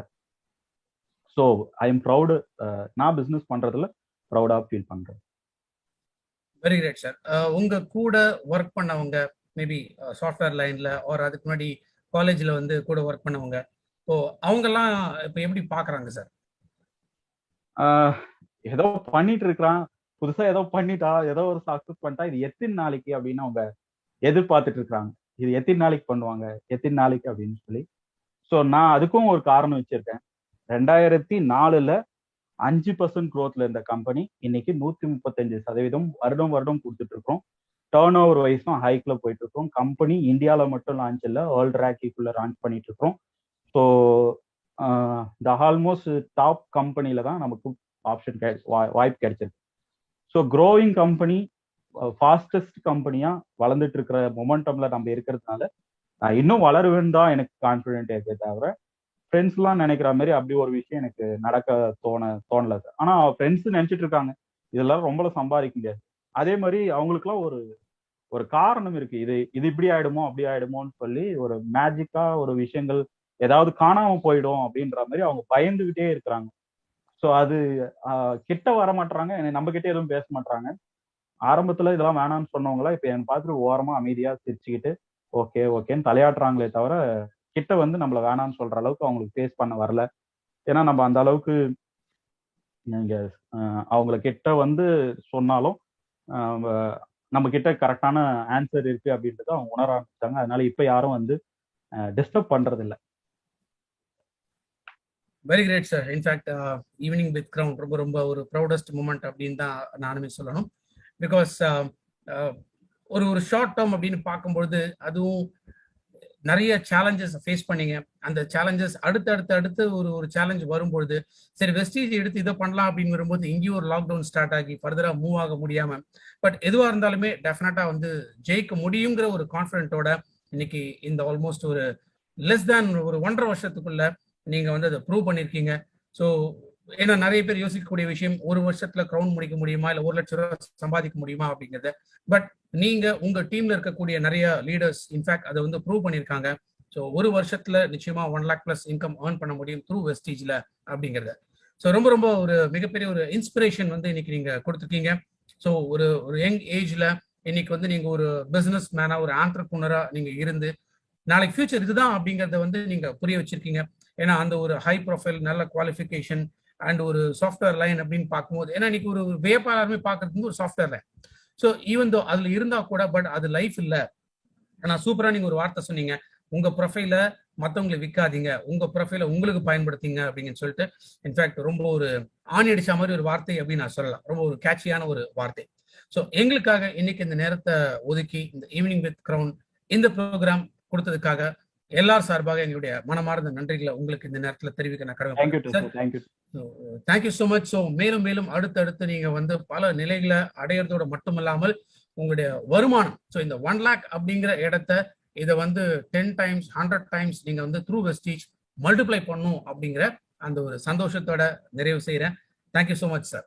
Thank you sir. Thank you very much sir. ரொம்ப ஹாப்பியா இருக்கு. உங்க கூட நான் தேங்க் பண்ணிக்கிறேன். ஏன்னா நிறைய விஷயங்கள் நீங்க எங்க கூட இந்த லாக்டவுன் டைம்லயும் வந்து எங்களுக்கு த்ரூ ஃபோன் மூலியமாவே நிறைய விஷயங்கள் பண்ணிட்டு இருக்கீங்க. ஸோ ரொம்ப ஹாப்பியா இருக்கு சார். ஃபியூச்சர்ல நம்ம எல்லாருமே சக்சஸ் பண்ணணும் அப்படின்னு ஆசைப்படுறேன். ஒரே ஒரு விஷயத்தோட நான் முடிச்சுக்கிறேன். இன்னைக்கு வரையும் வெஸ்டீஜ்ல யாருமே தோக்கறதுக்கான வாய்ப்பு இல்லை.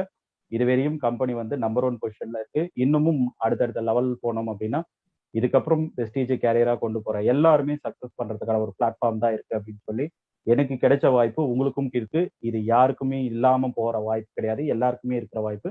நாம தான் அது இல்லை அப்படின்னு நினைச்சிட்டு இருக்கோம். ஆனா இருக்கு. அதை நீங்க புரிஞ்சுக்கிட்டு உணர்ந்து செயல்பட ஆரம்பிங்க. உங்களுக்கும் சக்சஸ் காத்துட்டு இருக்கு அப்படின்னு சொல்லி நான் விஷ் பண்ணிக்கிட்டு அண்ட் தேங்க் பண்ணிட்டு உங்ககிட்ட இருந்து விடை பெற்றிருக்கேன். தேங்க்யூ. ஸோ இதை பார்த்துட்டு இருக்கக்கூடிய அனைத்து நபர்களுக்கும் வெஸ்டீஜ் சார்பாக என்னுடைய நன்றிகள். இன்ஃபேக்ட் இன்னைக்கு மிஸ்டர் சதீஷ் அவரோட லைஃப்ல இருந்த அந்த ஒரு டேர்னிங் பாயிண்ட்.